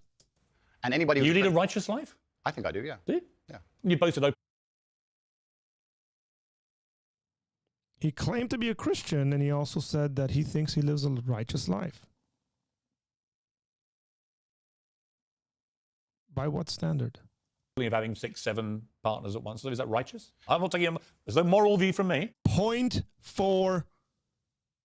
I give him 1.5. 1.5 points for Mr. Pierce Morgan. That's a good point. Simply asking you what you think righteous means. I think righteous is living true to your heart and knowing that you're doing good by people. That's nonsense. That's nonsense, Mr. Tate. That's not, righteous is living true to your heart. Come on. Come on. Making anybody, not lying to anybody. I know I live a very righteous life. Have you ever been in love? Yeah. How many times? Plenty. I believe in love between men and women. A real love, you know. Where yeah. How many times would you say? Enough. I believe men and women are a beautiful union. I think we're slightly different, but when we work together, we're the most powerful force in the world. How many women have you loved? I don't know, Pierce. A few. Give me a ballpark. 5, 10, 20? Let's say... You don't forget how many people you've been in love with. Let's say 10. I mean, I've been in love, and I certainly believe that men and women, when they work together, is the most beautiful force on the planet. I believe in family. I believe in children. I believe in... If you believe in family and children and love, why are you single? I'm not single. Well, you're not married, something. Well, if I was married, the last thing I would do is advertise it to the feral psychopaths on the internet. So I'm not a feral psychopath. Well, you called me friend earlier. Can be debated, Pierce. Is he saying that he might be secretly married? See, this is what I mean. It's like he's speaking in these ways where people are going to pick up on it and say, "Oh, maybe Tate is married. He's just not telling people." I mean, look, if you believe in, you're 35 years old. This is important, right? You're 35 years old. You believe in love and marriage and children within a family, father, mother. You're 35. Why hasn't that happened? Like, look, Andrew, you could be married and have like 5 kids by now. And trust me, it seems like you have enough money to take care of as many as you want.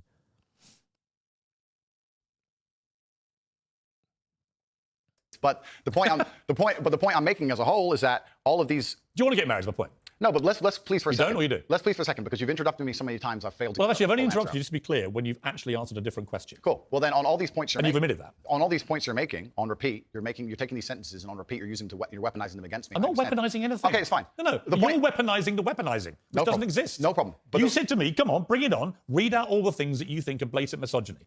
All I've done is literally read out all the things we identified from all the research that I thought were blatantly misogynist, and giving you the chance to respond. And the only time I've interrupted you is when you've tried to answer a completely different question. Understood, Pierce.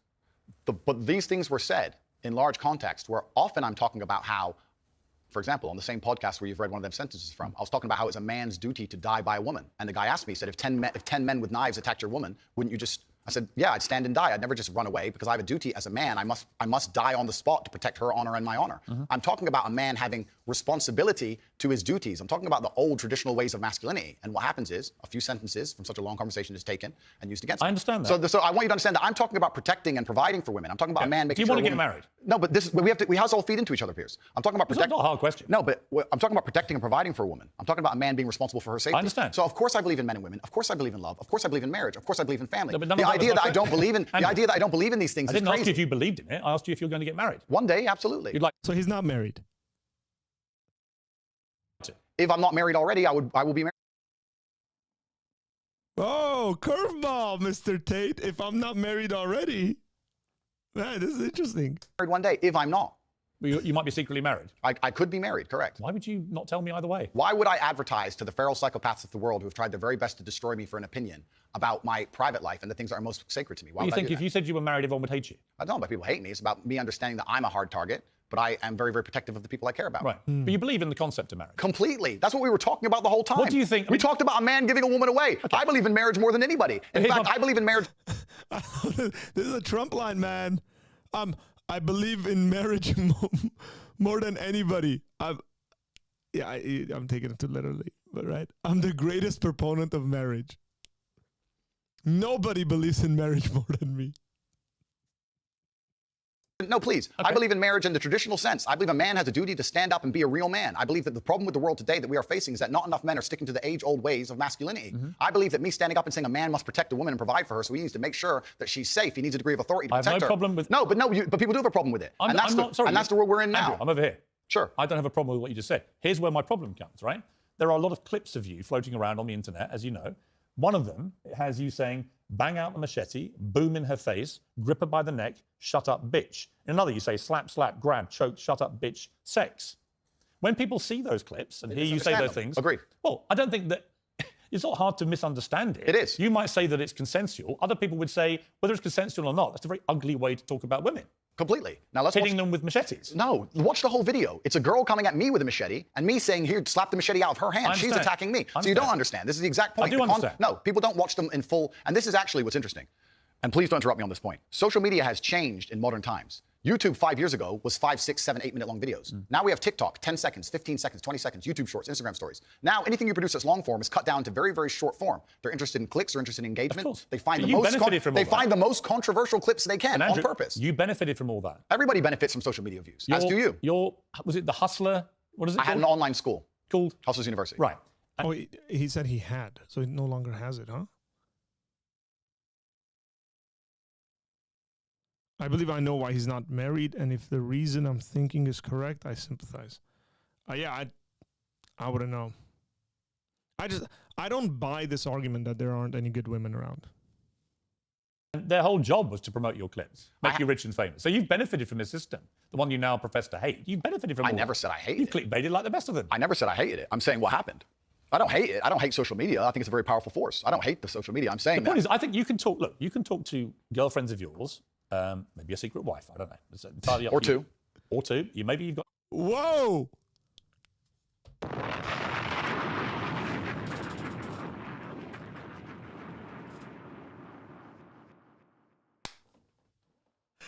Oh man, he just dropped a bomb. He said a secret wife of yours, and he said, "Oh, maybe two." This is what I mean. It's like then if somebody comes at him and says, hey, man, you can't claim to be a Christian and be a proponent of polygamy, his fans are going to get out from all the different corners of the internet and say, oh, polygamy's in the Bible. Solomon had many wives. So he makes comments like this. 10 wives, that's your business. I don't care, right? No, it's not his business. It's wrong. Especially if he claims to be a Christian. If he's a Muslim, then he's just doing whatever his prophet said, if he is a Muslim. My only thing is, I don't care what you do in private. If it's consensual between you and another woman, you can do what you like, right? It's your life. I believe in freedom and liberty. It's when you say it in public, it's the influence that this kind of thing has on young men. Agreed. Right? And I speak to someone with 3 sons, right? Who are, by the way, they're intrigued by you. They're fascinated, right? You're a big thing in that world of TikTok and so on. So they all are aware of you and what you say. So they're all looking. And when they see things like the machete thing, I get the context, because I'm a 57-year-old guy who's been around the block a bit, and I can get what you said, and you were responding to a particular scenario which you'd created where a woman... But it can be misunderstood. I understand. So my point to you is, given that you know it can be misunderstood, do you regret saying things like this on camera? That man said he doesn't live with regrets. I predicted that Andrew had 2 wives. There was no way he would be monogamous with his past history. Where it can be disseminated by less intelligent young males who think that is actually what they should be doing to women. And finally, we get to the point of the issue, which is the point I tried to make at the very beginning. When I made a video before I was famous that got 500 views, me being concerned that 1% of people will misunderstand it was not relevant. Where you start getting 5 million views a video, 50 million views a video, 1% of people misunderstanding it. Doesn't change what becomes no, it doesn't. My response is going to be, Andrew, you created the monster. You created that Hustlers University. You had people sharing all this stuff out. Like, if I create a whole group of folks who are just going to chop up my videos and just spread them all around, then I should be a bit more careful with what I say. And I can't sit back and say, oh, but there was a day when I posted a YouTube video and it got 87 views. Right? It had 15 people in a chat. But it becomes a much larger problem. So with great fame comes great responsibility. Right. So I agree. Now that I'm famous, do I say things the same way as I did back before I was famous? Absolutely not. Right. As neither would you or nearly any other famous person on the planet. So once you become famous, you have to be a lot more careful with how you say things. I just generally think you should be careful with the way you say things. I at least I try to be. So when I'm speaking and I'm doing this stuff, I kind of go, if there was 100,000 people in here in this chat watching, I would be thinking the same exact way, and I would be expressing my opinions in a nuanced way when I need to, and reacting the way I would. That's because I've spoken to groups of 4. So my logical follow-up to that remains, do you regret then saying it the way you said it? I can't live in regret by saying something before I was famous on a camera which barely anybody watched, and then I became famous afterwards. That would be a very asinine way to view the world. Do you stand by all those things? I can't live in regret because I didn't know I was going to become the most famous man on the planet. That regret would be the wrong word. Is it inconvenient? Sure. But I can't sit here and say, I wish I knew 6 years ago I'd be the most famous man on the planet and monitored all of my speech forever. That's asinine. Like 3 times he said he's the most famous man on the planet. You see, but one of the problems that people have with you is that they think you have a malevolent influence on young people. This was the excuse that was put out by the big tech companies. Excuse being the key word. Well, it may be, actually. I intrinsically, I have a problem with censorship. I don't think Donald Trump should be banned from Twitter, for example. I agree. Because the Ayatollah of Iran remains on Twitter and other social media platforms. And whatever I think of you, you're not the Ayatollah of Iran, right? So there's they might have the same amount of wives. Bad joke.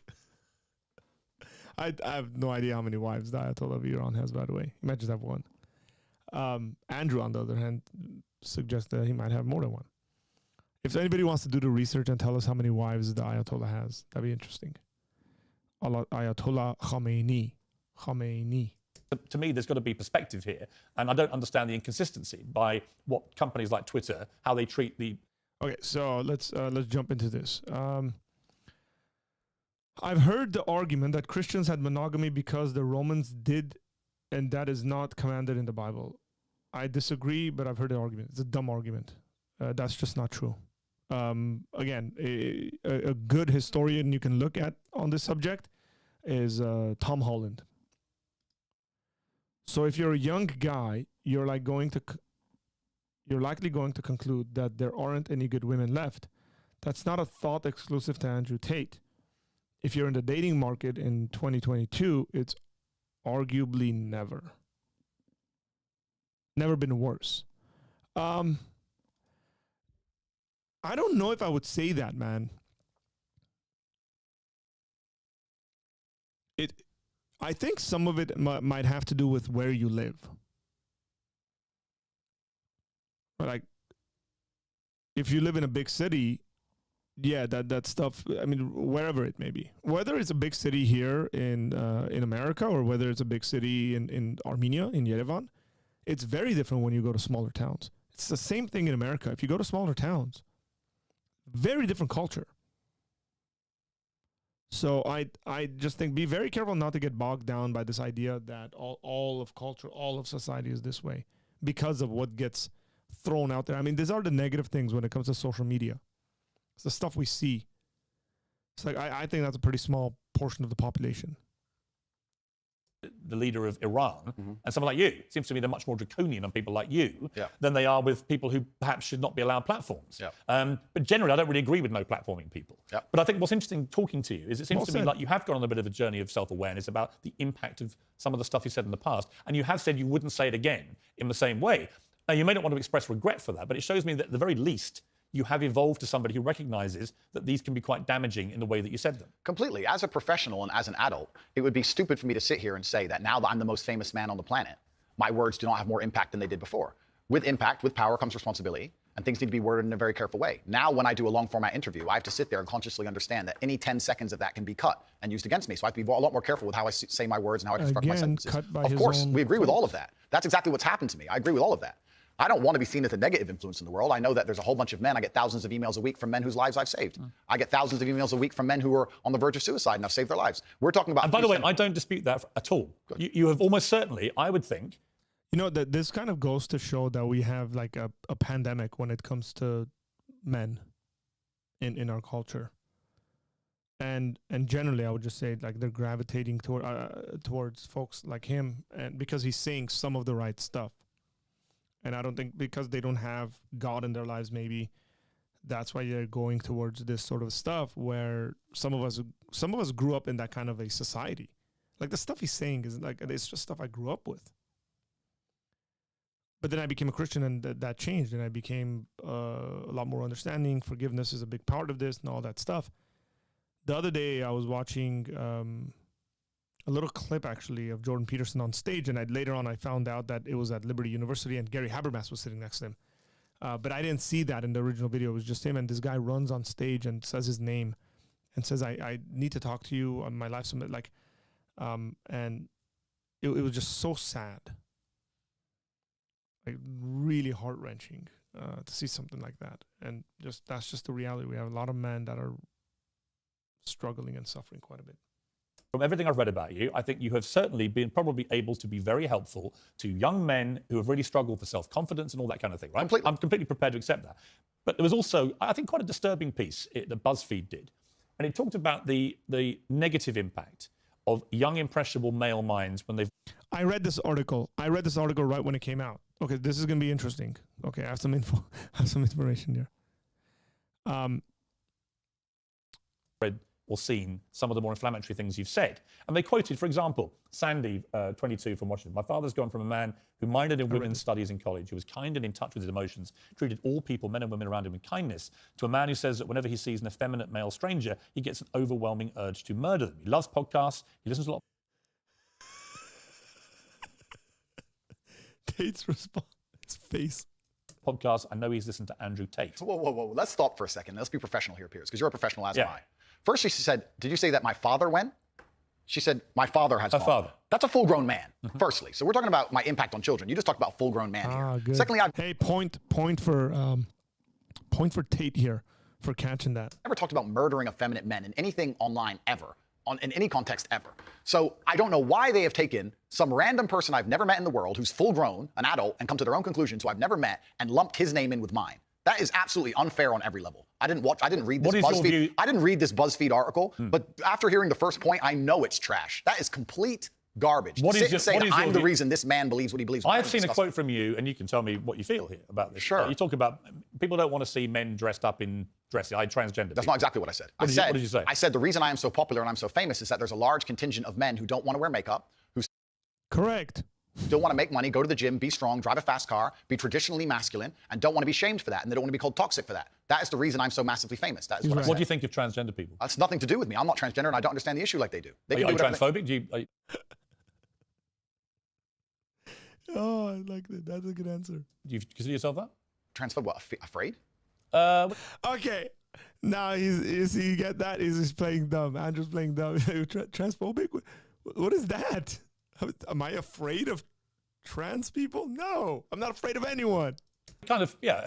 You have I don't live in fear, my friend. I have no problem. You have a dislike of transgender people. I don't know any transgender people. You have a dislike of what they stand for, what they are. No, why would I? I don't know. That's not my issue. That's not my issue. And that's actually quite interesting because when I was attacked, a lot of these stupid articles like BuzzFeed, because it's ridiculous, that first point proves anyone with a brain knows that that's garbage. When they attacked me, they lump a whole bunch of things in together. They say misogynistic, racist, transphobic. They just put them all together at random. I'm mixed race. By the way, I don't know where they get these. That's a good point. Get these buzzwords and put them in a sentence. By the way, I completely agree. It's crazy. And I've had the same thing done to me. Oh, give a point for Andrew. That was good. Hey, and I'm not calling you anything. I'm asking you what you personally believe you are. It's not an issue I discuss. What I do discuss is that... So you support transgender people? I support individual liberty. I'm a libertarian. Yeah, so you support transgender people? Sure. Why not? Exactly, yeah. So, but my point is, as a whole, you're saying that I'm saying I don't want to see men in dresses. I'm saying no. You support gay people? Sure. Yeah. I'm saying there's a large contingent... This is the conflicts when it comes to like his Christianity. He just says he's a Christian, and then now he's saying, "Well, yeah, I just believe all this stuff." Pierce is trying to bait him. That's true, Kirk.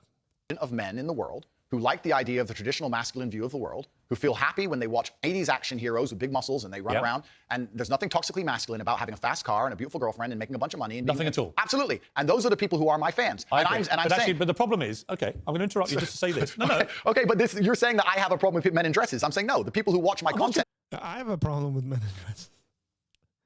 It's just not a pleasant thing to see. That question you've answered. Yeah, but the people who watch my content don't want to see men in dresses. Clearly, I don't wear a dress. That's the point I'm making. Why they're watching your content? No, you're not wearing a dress. No, but that's the point I'm making. That's the point I was making. There's a large contingent of men who are not interested in the things that perhaps the YouTube algorithm's trying to feed them. I think there are lots of... Look, when you support masculinity and masculine traits, I'm with you, right? Okay, so you agree a man should protect and provide for a woman? Absolutely. Okay, so you agree if you were walking down the street with a woman, you'd be responsible with her safety? Yeah. Cool, absolutely. So if that woman wanted to walk alone... I don't think I have authority over the woman as we do that. Okay, so let me ask you another question, Pierce, because we are professionals. Let's say your woman decided she wanted to take a nice little walk through the south side of Chicago at 2 a.m., and she wanted you to go with her, and you were responsible for fighting and dying on the spot if she was attacked. Don't you think you would say to her, no, we're not going out right now, it's not safe? Yes. Okay, so you'd have authority to make the decision. So no, I wouldn't. So I would say, I don't think you should. If she decides to, it's her own volition. Well... That is so unrealistic. Pierce Morgan is not being very honest here. That is so unrealistic. What are you like? You're not going to tell your wife, like, hey, by the way, we might get shot and killed here, but it's your decision, honey. You want to go die and leave our children motherless. You're a woman. I believe in women's rights. Go for it. Here's a baseball bat, but I'm not coming. Come on now. If she decides, you're not going to stop her. I have no power to stop her. Completely. But you think you do. No, I don't think I have power to stop her. You clearly do. No, I think I have power to make the decision. I think, no, that's not sensible. So if you have the power to make the decision, you have the power to stop her. No, because... that's where we differ. That's why I think it's interesting about you. I don't think you really think through what you're saying. I think through what I'm saying so carefully. Yeah, but Andrew, what you've literally... He's right. Look, this guy, as far as I know, Andrew Tate is a pretty good chess player, so... He just said is that you have the power to stop her. No, I said I don't have the power to stop her. I'm not going to lock her in the room. I'm saying that... So if she wants to go on her own... Then she's going to go. Then you don't have authority to stop her. Okay, but as a couple, if we're going to sit there and decide if we're going to take this... You asked me, would I feel a sense of responsibility for her safety? Absolutely. Agreed. Absolutely. So would let me finish, I have Pierce. the power or authority to stop her doing it? No. No, of course not. So let me finish, Pierce. You're not going to stop her walking out the hotel. Of course, it's her decision. She's a sovereign individual. My point is that usually in a couple, you sit there as a team and you discuss, and perhaps on certain issues, the woman will know more about X and she'll decide X, and the man might know more about Y and he'll decide Y. So I'm saying if we're as a couple and we're sitting there and deciding, as a couple, as a team, and she says she wants to take this late night stroll, I'm going to say, you know what, I'm going to veto this one. I'm going to call veto. Do you believe in... It's dangerous, which to a degree would give me, in that particular scenario, a degree of authority. If she said, I don't want to listen to you, Andrew. It doesn't give you authority. She says, I don't want to listen to you, Andrew, I want to go on that walk. Then what can I do? Say, well, then you don't have authority. Then I wish you the best, my love. Then you don't have authority. Cool, then it's a semantic argument. Not really. I think it's a point for Tate. He wins that one. Because I don't understand why... I don't understand why Pierce Morgan is so stuck on this one definition of authority, which is a faulty definition. Of course you have authority.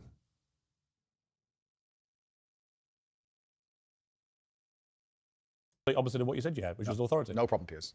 No problem. But I think we actually... What do you believe about depression? Do you believe depression is a real thing? I believe that feeling depressed is... I think we're at 11-5. Tate is winning. Real? I don't believe depression as a clinical disease is real now. Really? Depression as a clinical disease is not real. Okay, this is going to get really interesting. Correct. You don't believe people can be clinically depressed? I think PTSD is very real. Unfortunately, I have some friends who suffer from that. I know that feeling depressed is real. I believe that the number one power you have against these things are trying to take control of your own mind and affecting your own life. I believe that it's not healthy to hand over all your power and believe that depression is an outside disease that you can't affect. I know that when I've had difficult periods in my life, and also many of my friends, like I've said, suffer from PTSD and been through terrible things. I've lived a very difficult life, and I know people who have, that the things that made them feel better is when they woke up and said, you know what, I'm not going to allow this to damage me anymore. I'm going to take responsibility. I'm going to get up and I'm going to fight this as hard as I can. And by the way, on that, I agree. So we agree. My favorite speech is the Rocky Balboa one. Okay, so then we agree. No, we do. Here's where we don't agree. Pierce. You don't... I love it. It's like, we agree, we're good. But no, I don't know. Hang on. You've got to let me Sure. interject when I don't agree with you, Sure. right? Where I don't agree with you is that there's no such thing as clinical depression. There absolutely is. Well, it's a proven scientific medical reality. There's a different argument about have we gone a bit too soft, right, in schools and all the rest of it? Absolutely. Do I think some people moan and whine too much about their lot in life? Definitely. Okay. Are we a victimhood society? 100%. Okay. Is there such a thing as clinical depression? Absolutely. So and my argument is that if you actually bracket everybody who's not clinically depressed and doesn't have the genuine medical condition, then actually if millions of people are deemed to have depression, the ones who really need the help don't get it. Well, that's my point. Well, that I would agree with. You're right. I think it's certainly an overused term. Okay, point for Pierce. You don't. Point for Pierce Morgan right there. I think he broke it down real well. There is such a thing as clinical depression. No, I don't. And that to me is a damaging view. Okay, let me explain why. If someone comes to me and says, I'm clinically depressed or I feel very, very sad, I would say the first thing you need to do is stop accepting the identity of a clinically depressed person. Stop accepting you have no control over this. And what you need to do is stop identifying that way and let's work together to try and fight against it. There isn't an eminent doctor in the world who would tell you there is no such thing as clinical depression. Who would not tell you that some people it's simply beyond their control. Johann Hari wrote a book saying exactly that, my friend. He's not an eminent doctor. No, but he's a journalist. I said depression wasn't real long ago and was attacked for it. Then Johann Hari wrote a book, which What's actually... What's going to do with Johann Hari? Because he wrote a book proving me right. Most people... Yeah. No. It's 11-6, by the way. Update the score. Johann Hari's a journalist. Sure. And my point is that a lot of people who are clinically depressed are suffering with something in their life. And if you fix the problem in their life, perhaps they won't feel depressed anymore. That's not a disease. Yeah, but you can't say a lot of people, here's the situation with a lot of people. Even if you're right, that doesn't mean clinical depression doesn't exist. Andrew, that's situational. There's clearly people who have serious issues with their brains. Andrew, you're simply wrong. If that's what you believe, Pierce. That's what I believe. I don't believe in things that take power away. There is not an eminent doctor in the world Pierce, that would agree with you. Pierce, Do you think you know more than doctors? I can't become clinically depressed. Why do you know? Because I don't believe in it. I can't be haunted by a ghost if I don't believe in ghosts. Well, I'm never going to die because I don't believe in it. It's ridiculous. Perhaps. But if it allows me to live a life where I feel happy but and here's where you myself. This is that little area where you lose me. No, I don't lose you. You are, because point for Pierce. Tate is talking nonsense. I mean, if I don't believe in it, then it doesn't exist. If I don't believe in ghosts, then they don't exist. If ghosts actually exist, it doesn't matter whether you believe in it or not. Right? If God actually exists, it doesn't matter whether you're an atheist or not. God doesn't come into existence because you believe in him or you don't. Some of the dumbest ways of thinking about this. Does he think he can will cancer away too? That'd be very interesting. It's this mind over matter kind of stuff that you get to hear. It's like, no, think this way and stuff like that. Okay, it's 11-7. Pierce, somebody with your following says the thousands of people who have emailed me saying my doctor told me I was clinically depressed and it's a disease that I have got in my brain and I can't be fixed. And I started listening to you and I realized that that's not the case and I can fix my own life and you're the only person who has ever helped me. Thousands of people have emailed me that exact email. If you think you are single-handedly curing people of clinical depression, you are living in cloud cuckoo land. I am reading the emails of people who I have cured of clinical depression. You're reading emails from people who have believed you when you say there isn't such a thing and they've probably never been diagnosed clinically depressed. They just want to go along with what Andrew Tate says. I don't think so. I think your view of that view is dangerous. I respect that you think my view is dangerous, and I respect you have the right to view that, to think that. I think that clinical depression, I actually agree with you, is massively overdiagnosed. I've already said that PTSD is a very real thing. I've already said... hang on. Okay. Again, you're misquoting me. I did not say clinical depression is massively overdiagnosed.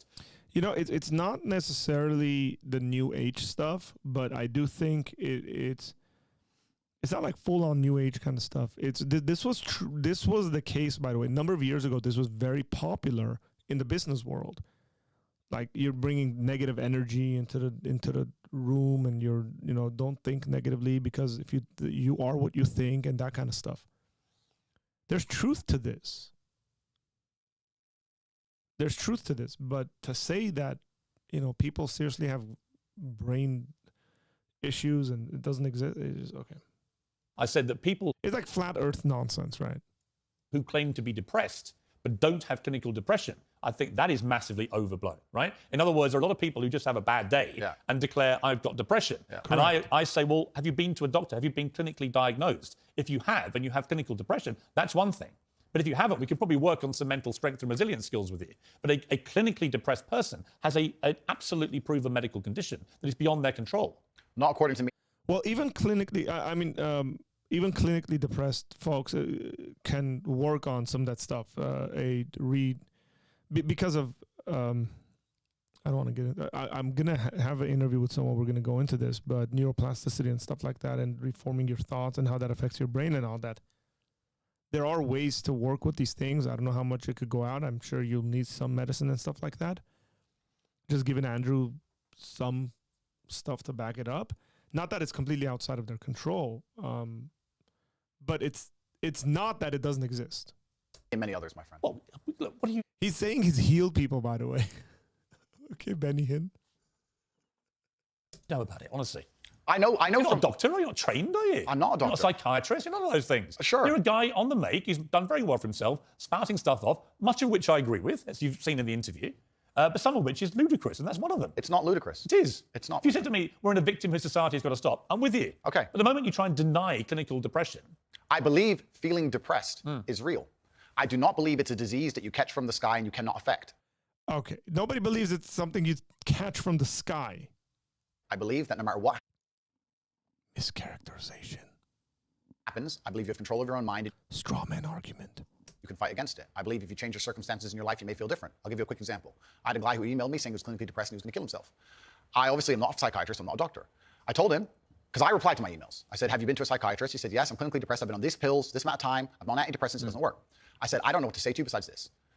And he said he lost his girlfriend, that's why I became clinically depressed. I said, listen, go to the gym, get a six-pack first. Once you've got a six-pack, email me again. If you still feel like killing yourself, I don't know what else to say to you. But I'd say, strong body is a strong mind, go train. He went, he started sending me progress pictures, emailing me him getting in better shape, and eventually got a six-pack. He's now a professional bodybuilder. And he said, I can't believe I was considering that. I feel so much better, etc. The doctor was telling him he was clinically depressed and couldn't cure it. He started taking control of his own life, and now he felt better. Now, I'm not saying it's the case for everybody. No. I'm just saying. Here's my question, though. Have you seen the guy's medical records? Of course not. I just told you this. So you're just taking his word for it? I am taking the word of a man who emailed me with a bunch of medication in specific So you're denying proven science because one guy writes to you who you help, and you've not seen any evidence he ever had clinical depression diagnosed. Point for Pierce Morgan. Denying the idea that... And on the back of it, you go on your anecdotal evidence. Essentially, that's what Pierce Morgan is saying. It's anecdotal evidence. Tens of millions of people denying something because this guy writes to you and says he had it and you cured him. And I think that's a dangerous mindset, Andrew. That's fine. And that's where you don't have... Pierce is coming back in this segment, by the way. This whole thing of the clinical... Like, Andrew was running away with it. And I think this section, Pierce has taken it. Responsible view of your influence over Disagree. people. It's very responsible because I'm saving people's lives. I disagree that if you feel depressed, I disagree that you cannot affect it and change your life and take control and fix yourself and feel... The problem is that we won't know, maybe, that... Suppose like people listen to Andrew Tate. Just this is a pure speculation.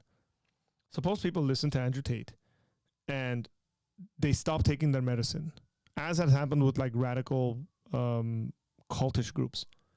They stop taking their medication, they end up like killing themselves or something like that. Is that now his fault? Or is he going to run away from that and say, no, I told that guy, drop all your medicine, go to the gym, work out. He goes to the gym, he works out, doesn't take medicine, he ends up killing himself.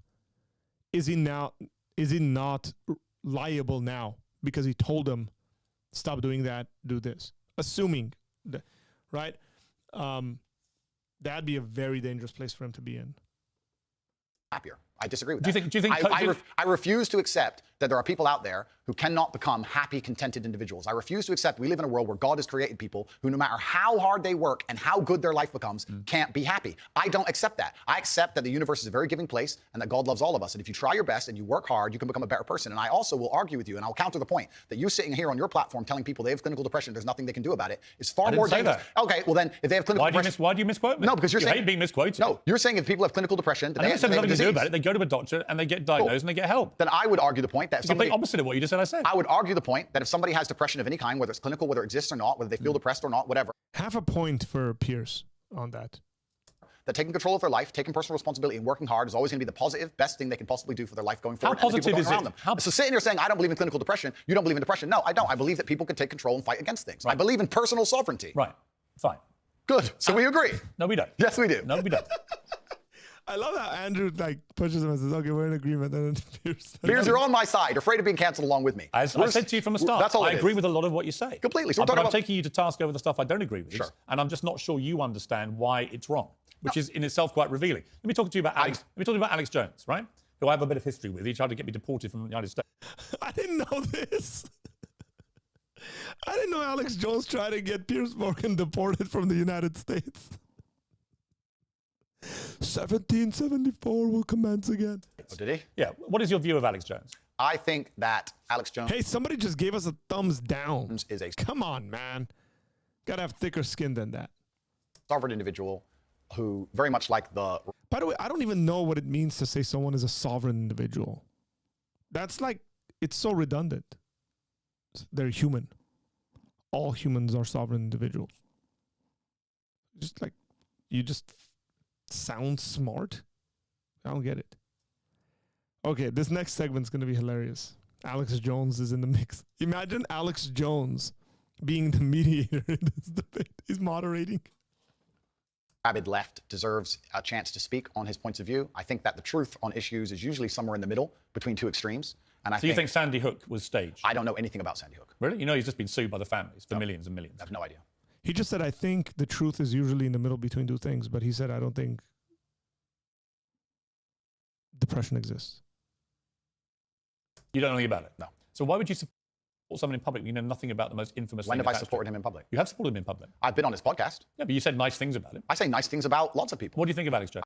If I was Tate right now, I'd say a bunch of nice stuff about Pierce Morgan.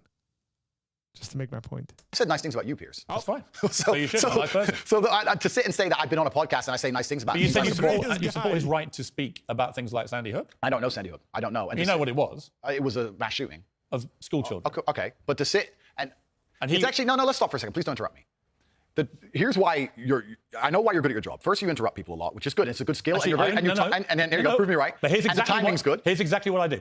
I only interrupt people like you when you either refuse to answer the question or answer a completely different one. Sure. And I want to remind you of what the question was. Fair. Or when you misquote me back, which you've done repeatedly through the interview, where you say, you see, Piers, you agree with me. And the viewer who's been watching will go, no, he didn't. Cool. No problem.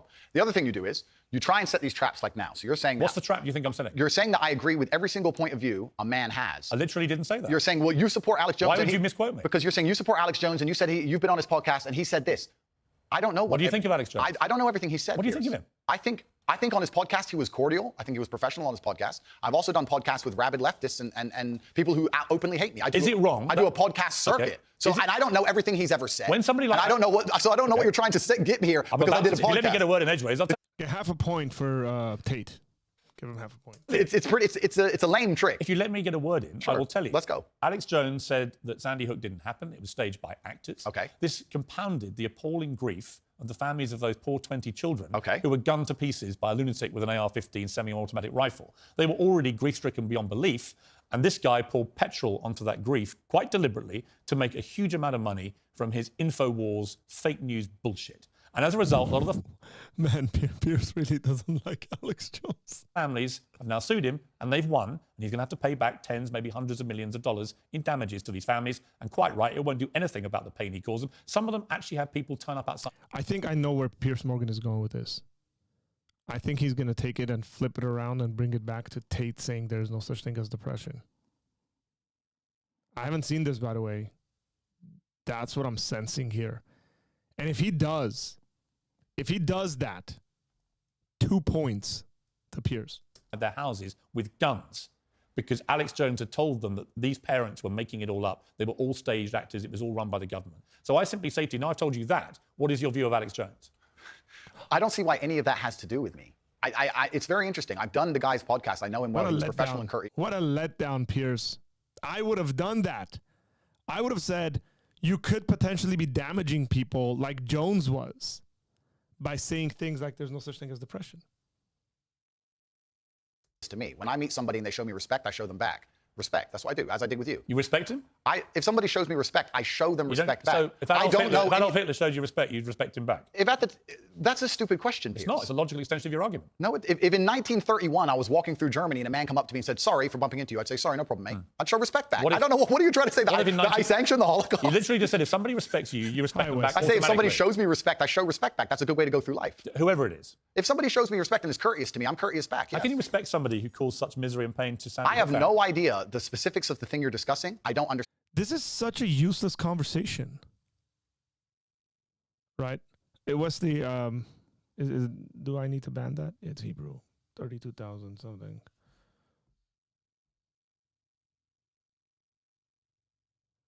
Oh Lord, have mercy. Okay, Wesley, I don't want to block you, but please stop. That's not the conversation we're having right now. And I don't read Hebrew. This is a useless point in this conversation. Any of it? Well, I don't know anything about it. You told me your version of events. When did you go on the podcast? I was on the podcast about four times in the last 4 years. I did one relatively recently. So four times you went on Alex Jones's podcast. Correct. Promoting him, helping him make money. I don't think it was promoting and helping him because... Well, it's his podcast. Well, yeah, but I've been on the podcasts of people who absolutely hate me. I've been on liberal left-wing podcasts. I've been on feminist podcasts. By the way, if I was Tate, I'd flip this on Pierce Morgan and say, hey, you have me on your interview. Do you agree with everything I'm saying? Guys, that would be golden. That would be the knockout punch. If Tate does that, knockout, simple.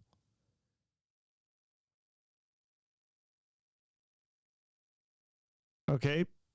As simple as that. Says, hey, you have me on your show. Do you agree with everything I'm saying? Please do it. I'm cheering for you, Andrew. I know, you just sat here saying I would like you to agree, perhaps we can agree on this point, that I'm not feminist. I go on feminist podcasts. I do a podcast circuit. You're not a feminist? I don't know. What do you think a feminist is? Well, let's not change subject here, Pierce. Stay on the subject. You mentioned feminism. Completely. Point for Tate. Point for Tate. You're trying to get away from the point because what you did is you're trying to say because I did a podcast, I sanction all of this person's views. And I'm saying I do 5 podcasts a week. I do 5 podcasts a week and I don't sanction 100% of the views of any other person on the planet because I'm an individual and he has individual views, as do you. So I don't know why you're trying to come at me with one of his views and pretend that's something to do with it. It's a pretty big view. No, but it's a lame trick, Piers, and you're better than this. So let's move on. It's lame and let's move on. If Vladimir Putin had a podcast, would you go on it? Sure. You would? Great. Okay, let me know what you're talking about. If Vladimir Putin had a podcast... Jesus appeared to all, said to you, no time to talk Allah.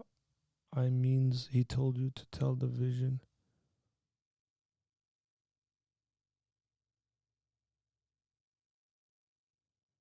Does this guy think I'm a Muslim? Wesley, go read my bio, man. Go on it. If Joe Biden had a podcast, I'll go on it. If a feminist has a podcast, I'll go on it. If Piers Morgan has a podcast, I'll go on it. If Alex Jones... Sorry, Wesley, I'm a Christian. I'm a Bible-believing Christian. So if you're judging me based on my beard and the way I look...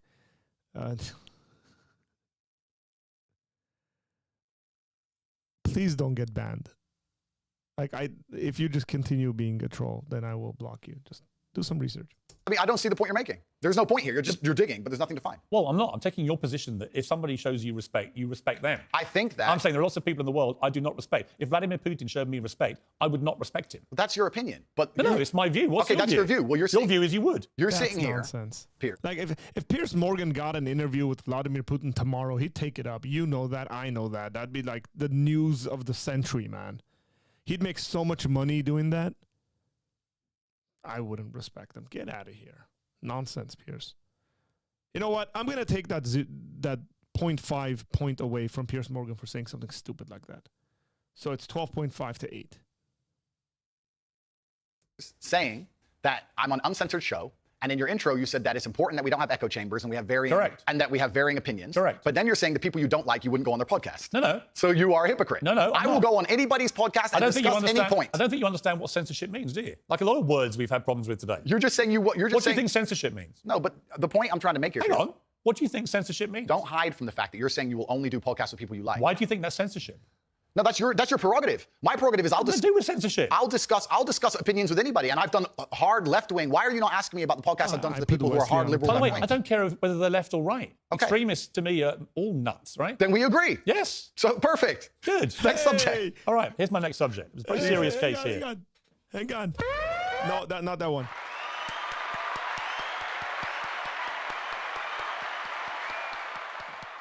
Good job. They agreed. I think this is a useless point. Man, that's something I think I might be able to interview people better than Pierce Morgan.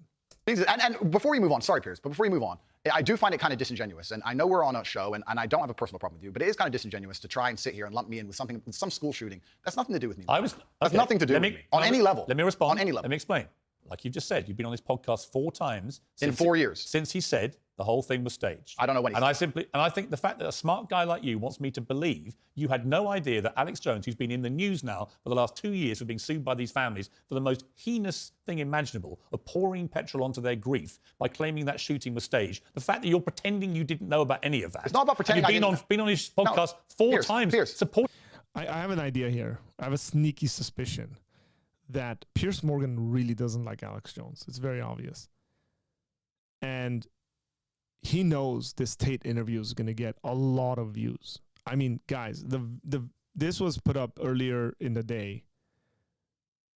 It's got how many? I don't know. Because I'm not looking at the actual thing, but from when my screen froze, it had 284,000 views. I mean, the video that he did 5-hour interview with PBD, that thing went through the roof. Pierce Morgan's, and I think Pierce knows a lot of people are going to watch this, and he brings in Alex Jones so that he can just expose Alex Jones's craziness to a lot more people that don't know about him. I think that's what he's doing. I don't think this has anything to do with Andrew Tate. Team are making him money. So damn right I'm going to call you out, mate. When I do a podcast, if you think I spend time analyzing the point of view of that person and everything they've ever said for years beforehand. It's not years, it was minutes in most cases. Years and years. When did you last go on his podcast? You trying to lump me in and attack me for a person whose podcast I do having a view is absolutely childish. Because I've done a bunch of podcasts with people. I've done a bunch of podcasts with people who are advocating for things that I do not agree with on every single level. In fact, most of my podcasts are me disagreeing with people. So it's completely crazy that you're trying to lump me in with that. That's cheap. That's cheap. You are completely misconstruing the point of what I'm saying. I think deliberately. No, what you're trying is a cheap trick, and I'm just making it clear to the audience. I'm just curious where your moral line is. It's a cheap trick. I'm going to let this finish, and I might give half a point to Tate after this. Where's your moral line? I disagree with the points of view with the majority of the people I do podcasts with. So it's a very cheap trick you're trying here. So when people invent vile things to make themselves rich off the back of families of little kids who've been blown to pieces with a machine gun or a semi-automatic version of a machine gun, I think that is actually a line I wouldn't cross. I wouldn't be happy to go on someone's podcast when they've been responsible for doing that. It's not about political views or differences of opinion over facts. It's about somebody deliberately inventing a pack of lies to compound the grief of families. And I'm curious, you don't think you have any need to go down any kind of moral quandary about people like that. So I banned Wesley. I put him on timeout, and then I unbanned him. I was like, let me, because I'm a nice guy. And the first thing he writes is the voice that said to you, "I shall turn and toss you violently like a ball," is the voice that wrote the Quran and the Book of Mormon. And what does this have to do with what I'm talking about? Okay. Don't do it. Yeah, Wesley, you're banned, man. I gave you a chance. I might give you another chance in like 2-3 minutes. If you say something like that and just completely ignore what we're talking about here, it's just disrespectful. I'm just going to ban you.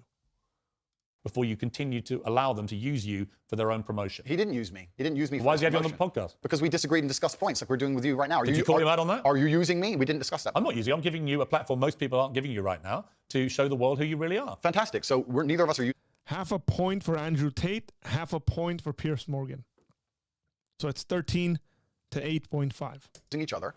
I'm here on your show. I'm providing you with content. You're giving me a platform. And nobody's using each other. It's mutual. We don't agree on a whole bunch of issues. That's fine. And here we are. I think we've had a robust exchange. Yeah, just like I've done on nearly every other podcast. And if someone were to come and say to me in the future, there's something, heaven forbid, there's a skeleton in your closet, and someone were to come to me and say, you were on Piers Morgan's show, did you know he's X or he's done X? I would say that's absolutely nothing to do with me. Right. But I make the same point protecting you. I don't know what you do. I don't know your personal life. I can guarantee one thing.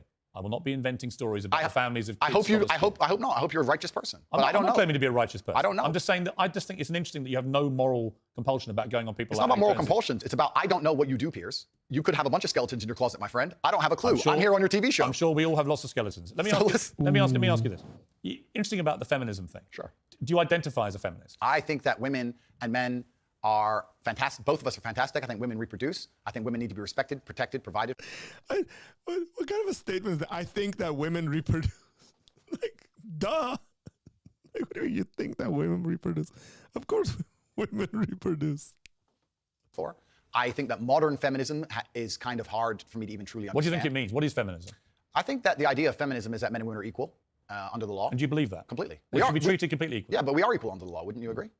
Not really. I think there are still some issues in the world where, I mean, certainly in workplace, the gender pay gap remains.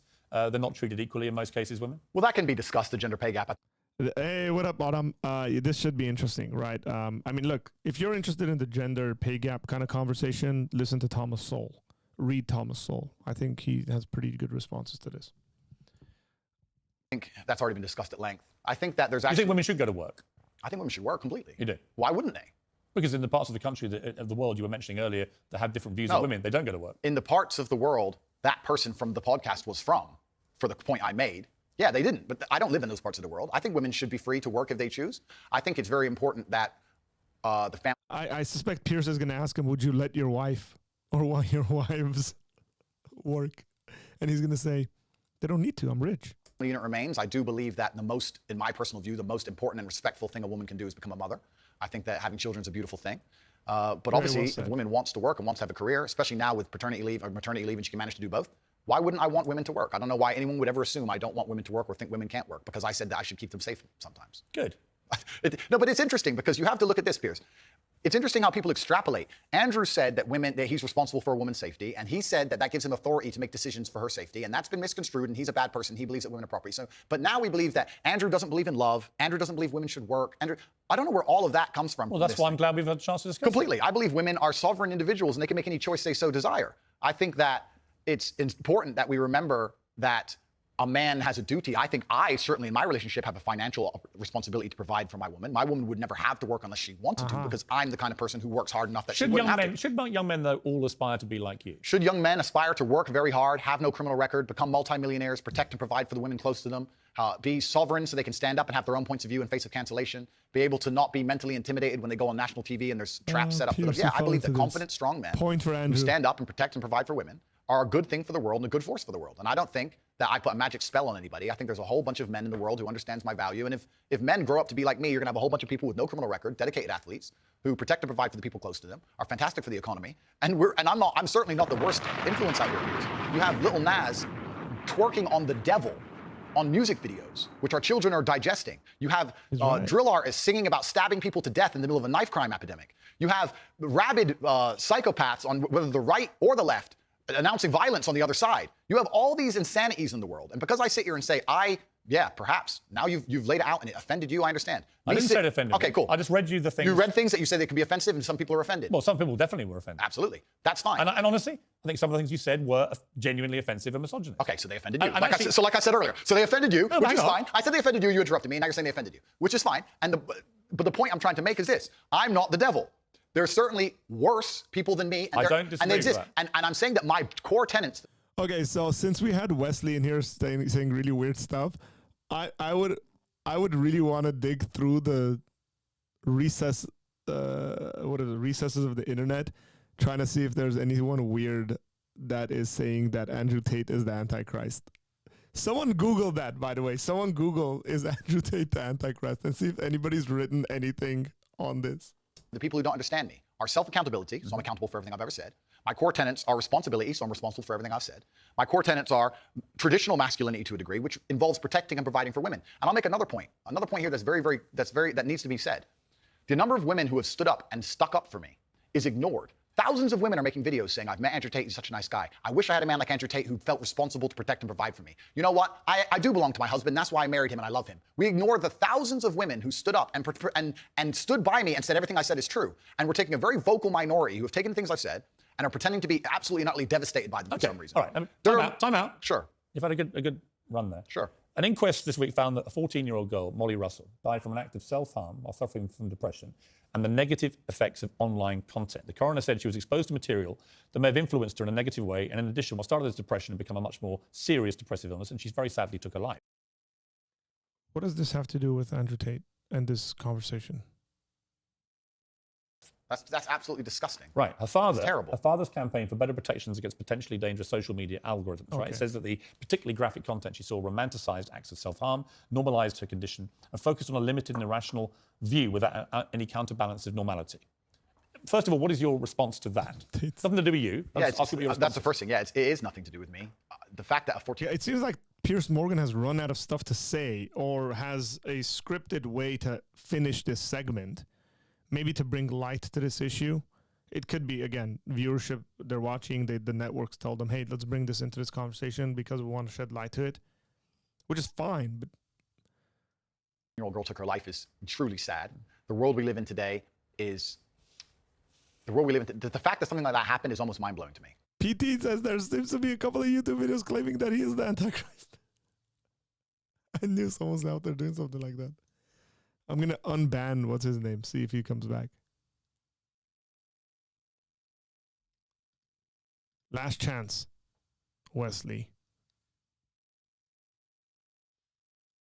That's truly sad. I actually feel sad inside to see something like that. This fact that they just said it's romanticizing the gory element. I don't know what she was watching, some kind of suicide videos thing. I don't know where these things are created. Do you think the tech companies should be much tougher about stuff like this? I don't know what kind of things she watched, obviously. I have to be a professional here. I think that the tech companies need to do their best to protect people, I guess, to a degree. But it's a slippery slope, isn't it? And then they use this slippery slope to silence some people and to right. And I think it's a really fine line, and it's a complicated line. It is very. I was interested when you did an interview with the Times. Hugo Rifkin, he's a very good journalist. We did a big interview with him, and it was interesting to me his conclusion, because he kind of concluded that although he found a lot of the things he said awful and offensive, and he didn't like them, and he didn't want to be that kind of person that would say those kind of things, nor could he actually work out exactly what you'd done, which deserved mass wipeout by all the tech firms. I thought it was an interesting conclusion. I don't know the answer to that, other than the reason I mentioned the Molly Russell case, not because that has anything to do with you at all, and I reiterate that. Thank you. I simply ask you this. What has come clear to me in the interview is that a lot of things you say you wouldn't say now that you've said before. But I'd say it differently, perhaps. Yeah, right. So to me, that's an acceptance, not just that you want to get back on platforms, because maybe that was one of the reasons you were no platform, but that you've recognized and understood the potential harm to the wrong kind of impressionable mind by some of the things you've said. Would that be fair? I think that's 80% fair. I recognize and understand that with massive fame, you have to be more careful about being misconstrued. Like I said earlier, 1% of people misunderstanding you doesn't matter with a small audience. It matters with a very large audience. With power comes responsibility. I still believe the things I say. I do not want to be a negative force for the world. I also understand that I am a man who's lived a very difficult, nuanced life, and I am capable of making nuanced points that may be misunderstood by teenagers. However, that can be said about anybody and everything. Every opinion online can be misunderstood by children. Trying to protect children from the internet is a very interesting subject in and of itself, because I would argue that 80% of the content on the internet can be negative or detrimental to a young mind that doesn't understand the world. Yeah. I'd argue that all of it. We just talked about music videos and dancing on the devil and all this stuff. All this stuff is dangerous. By the way, I think you make a very good point on that. So, point to Tate. That's puts them at 15. Great point. A lot of these rap stars, the lyrics, the videos, I think far exceed anything that you've been accused of doing. Completely. Because in a lot of cases, some of them... Tate should not be censored. Plain and simple. Promote non-consensual activity with people, right? And I just think that crosses a line you have, as far as I've seen, you haven't crossed that line. No, I haven't. And this is the thing. And I've been vilified, not because of the things I say, because much more extremist content already exists on the internet. I think the reason I've been attacked and vilified is because of the popularity, because I became so massively famous, not because of what I was actually saying. So as a professional, I analyze that and I understand that, okay, I'm massively famous now and certain things have been taken out of context. However, I still do believe I'm a force for good in the world. And I'm not going to sit here and say... Have you changed, though? It's not about changing. Well, it is. We're all involved in an evolution. How old are you now? I'm 36. 36, right? Oh, he's 36, not 35. Okay. I don't know. We're all evolving. It's essentially saying you're getting older, you're going to change. I bet you're a different person to what you were when you were 26. Oh, that's absolutely. 16, that's right? absolutely. So we all change. And Mike, you keep talking about being a good person. Yeah. I think if you're honest with yourself, that you can see why people found a lot of the stuff you've said problematic and misogynist. And I think you've recognized you wouldn't express yourself in that way again because you've understood that it's caused a lot of harm. And that's really what I wanted to get to today, was an acknowledgement by you that these things clearly were said in the wrong way, created the wrong impression if you didn't mean them the way you intended them, and can therefore have a malevolent influence when you have a huge following. Yeah, when you have a huge following, you certainly have to be a lot more careful about how you get certain points across. That's absolutely a fact. Andrew, I appreciate you coming all the way from Romania. Thank you. It's been an interesting conversation, and I thank you for having it. Cheers, man. Well, that's it from me. Thank you, Pierce and Andrew. You're up to keep it uncensored. Good night. Did he just say keep it uncensored? Pierce, you might want to be careful with that. But well, thank you, gentlemen. That was a very insightful and fun conversation. Thank you, ladies and gentlemen, for joining us for that. That was fun. I had a lot more fun watching this with you guys and reading your comments and interacting with you guys. It took us twice as long. So the video is 1 hour and 14 minutes. We've been on for 2 hours and 10 minutes. So essentially it took us, twice the amount of time. Obviously we paused, we commented on it. Hopefully you've enjoyed this. I mean, some of these comments, Andrew Tate, by far the winner in this conversation. I think he made a lot better points. So 15 to 8.5, that's almost double the amount. I don't think Pierce Morgan was prepared for this. I really don't think he could have made a lot stronger points. I'm telling you, I think Pierce Morgan could have taken Andrew Tate down on the depression kind of issue. That was the strongest point. He just really wanted to hang on that misogyny stuff. So, oh, look at that. Okay, so you hang on here. I'm going to throw up a poll here.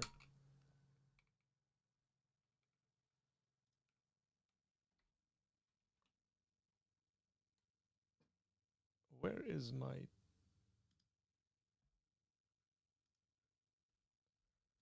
There it is. Okay. Give me a couple of seconds and I'm going to throw up a poll.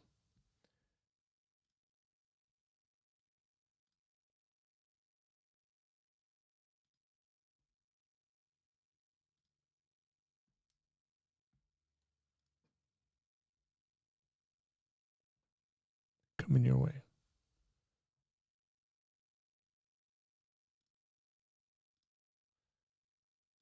Let's end that poll. Hey, people said they haven't liked the video. Like the video if you haven't liked it.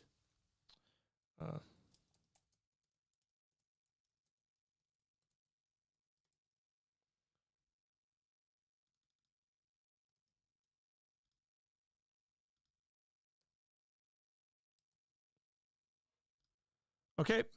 Go ahead and vote, guys. You guys think we should have long format reaction videos like this? Like watch an hour long, 2 hour long?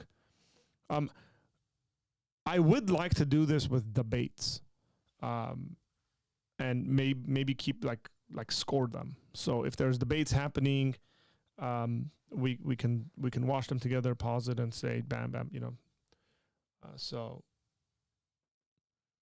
go ahead and vote in the chat. Tate wins this one. He didn't get the knockout that I thought that he might have. I think there were some opportunities where he could have just completely ended it. Especially if he told him, hey, you have me on your podcast. Do you agree with everything that I'm saying? That would have been the end of it. But it went to the judges, and the judges, voted and gave a score that Andrew Tate wins 15 to 8.5. So.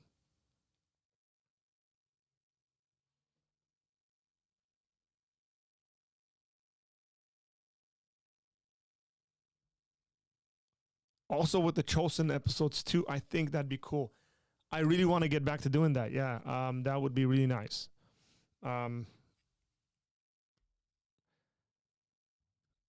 That's, again, time consumption is what I'm thinking about. I would really like to rewatch the Chosen stuff and then just comment on them. But that was the idea we had. I think people would generally enjoy that. Obviously, the channel's grown since we did some kind of a reaction like that to the Bible Project videos. But I think people generally enjoy that. So go ahead and vote. And what is... Okay. 100% of you guys said yes. It's 7 votes. And yeah, we don't have a lot of people in here. 7 votes, 7 out of 7 people say we should do this. Hey, not a bad idea. Maybe these would be late night streams.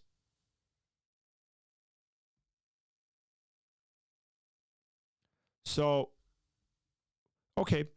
Let me think about that. Let me think about how we can. I'll pick a day of the week and then just have late night streams, probably around like 9:30, and we'll go for about 2 hours, reacting live to certain things. Works for you, works for me. It is almost 12 o'clock. It's 11:44. If you guys are Premier League fans, then you're going to wake up early and watch some games. Liverpool plays Arsenal on Sunday. 8:30 kind of bleeds into my church time, but I'll catch a little portion of that. Probably will catch the first half, but my son has a game tomorrow. But that's in the afternoon. Well, ladies and gentlemen, thank you for hanging out. This was Spare of the Moment, and a bunch of you guys were in here watching this. If you're watching the replay, thank you. I'm kind of like, I don't know why. My mod is reminding me. Support us on Patreon. If you're not, we'd really appreciate that. You can support for as little as $5. And we got a supporter today. So we're at 15, guys. 10 more to go to hit our 25-person mark. And then we're going to take it beyond that. So with all of that said, you guys have a good night or good morning, wherever you are, whatever time it is. Thank you, guys. And thanks for sharing your thoughts. I will see you Monday. Take care and blessings.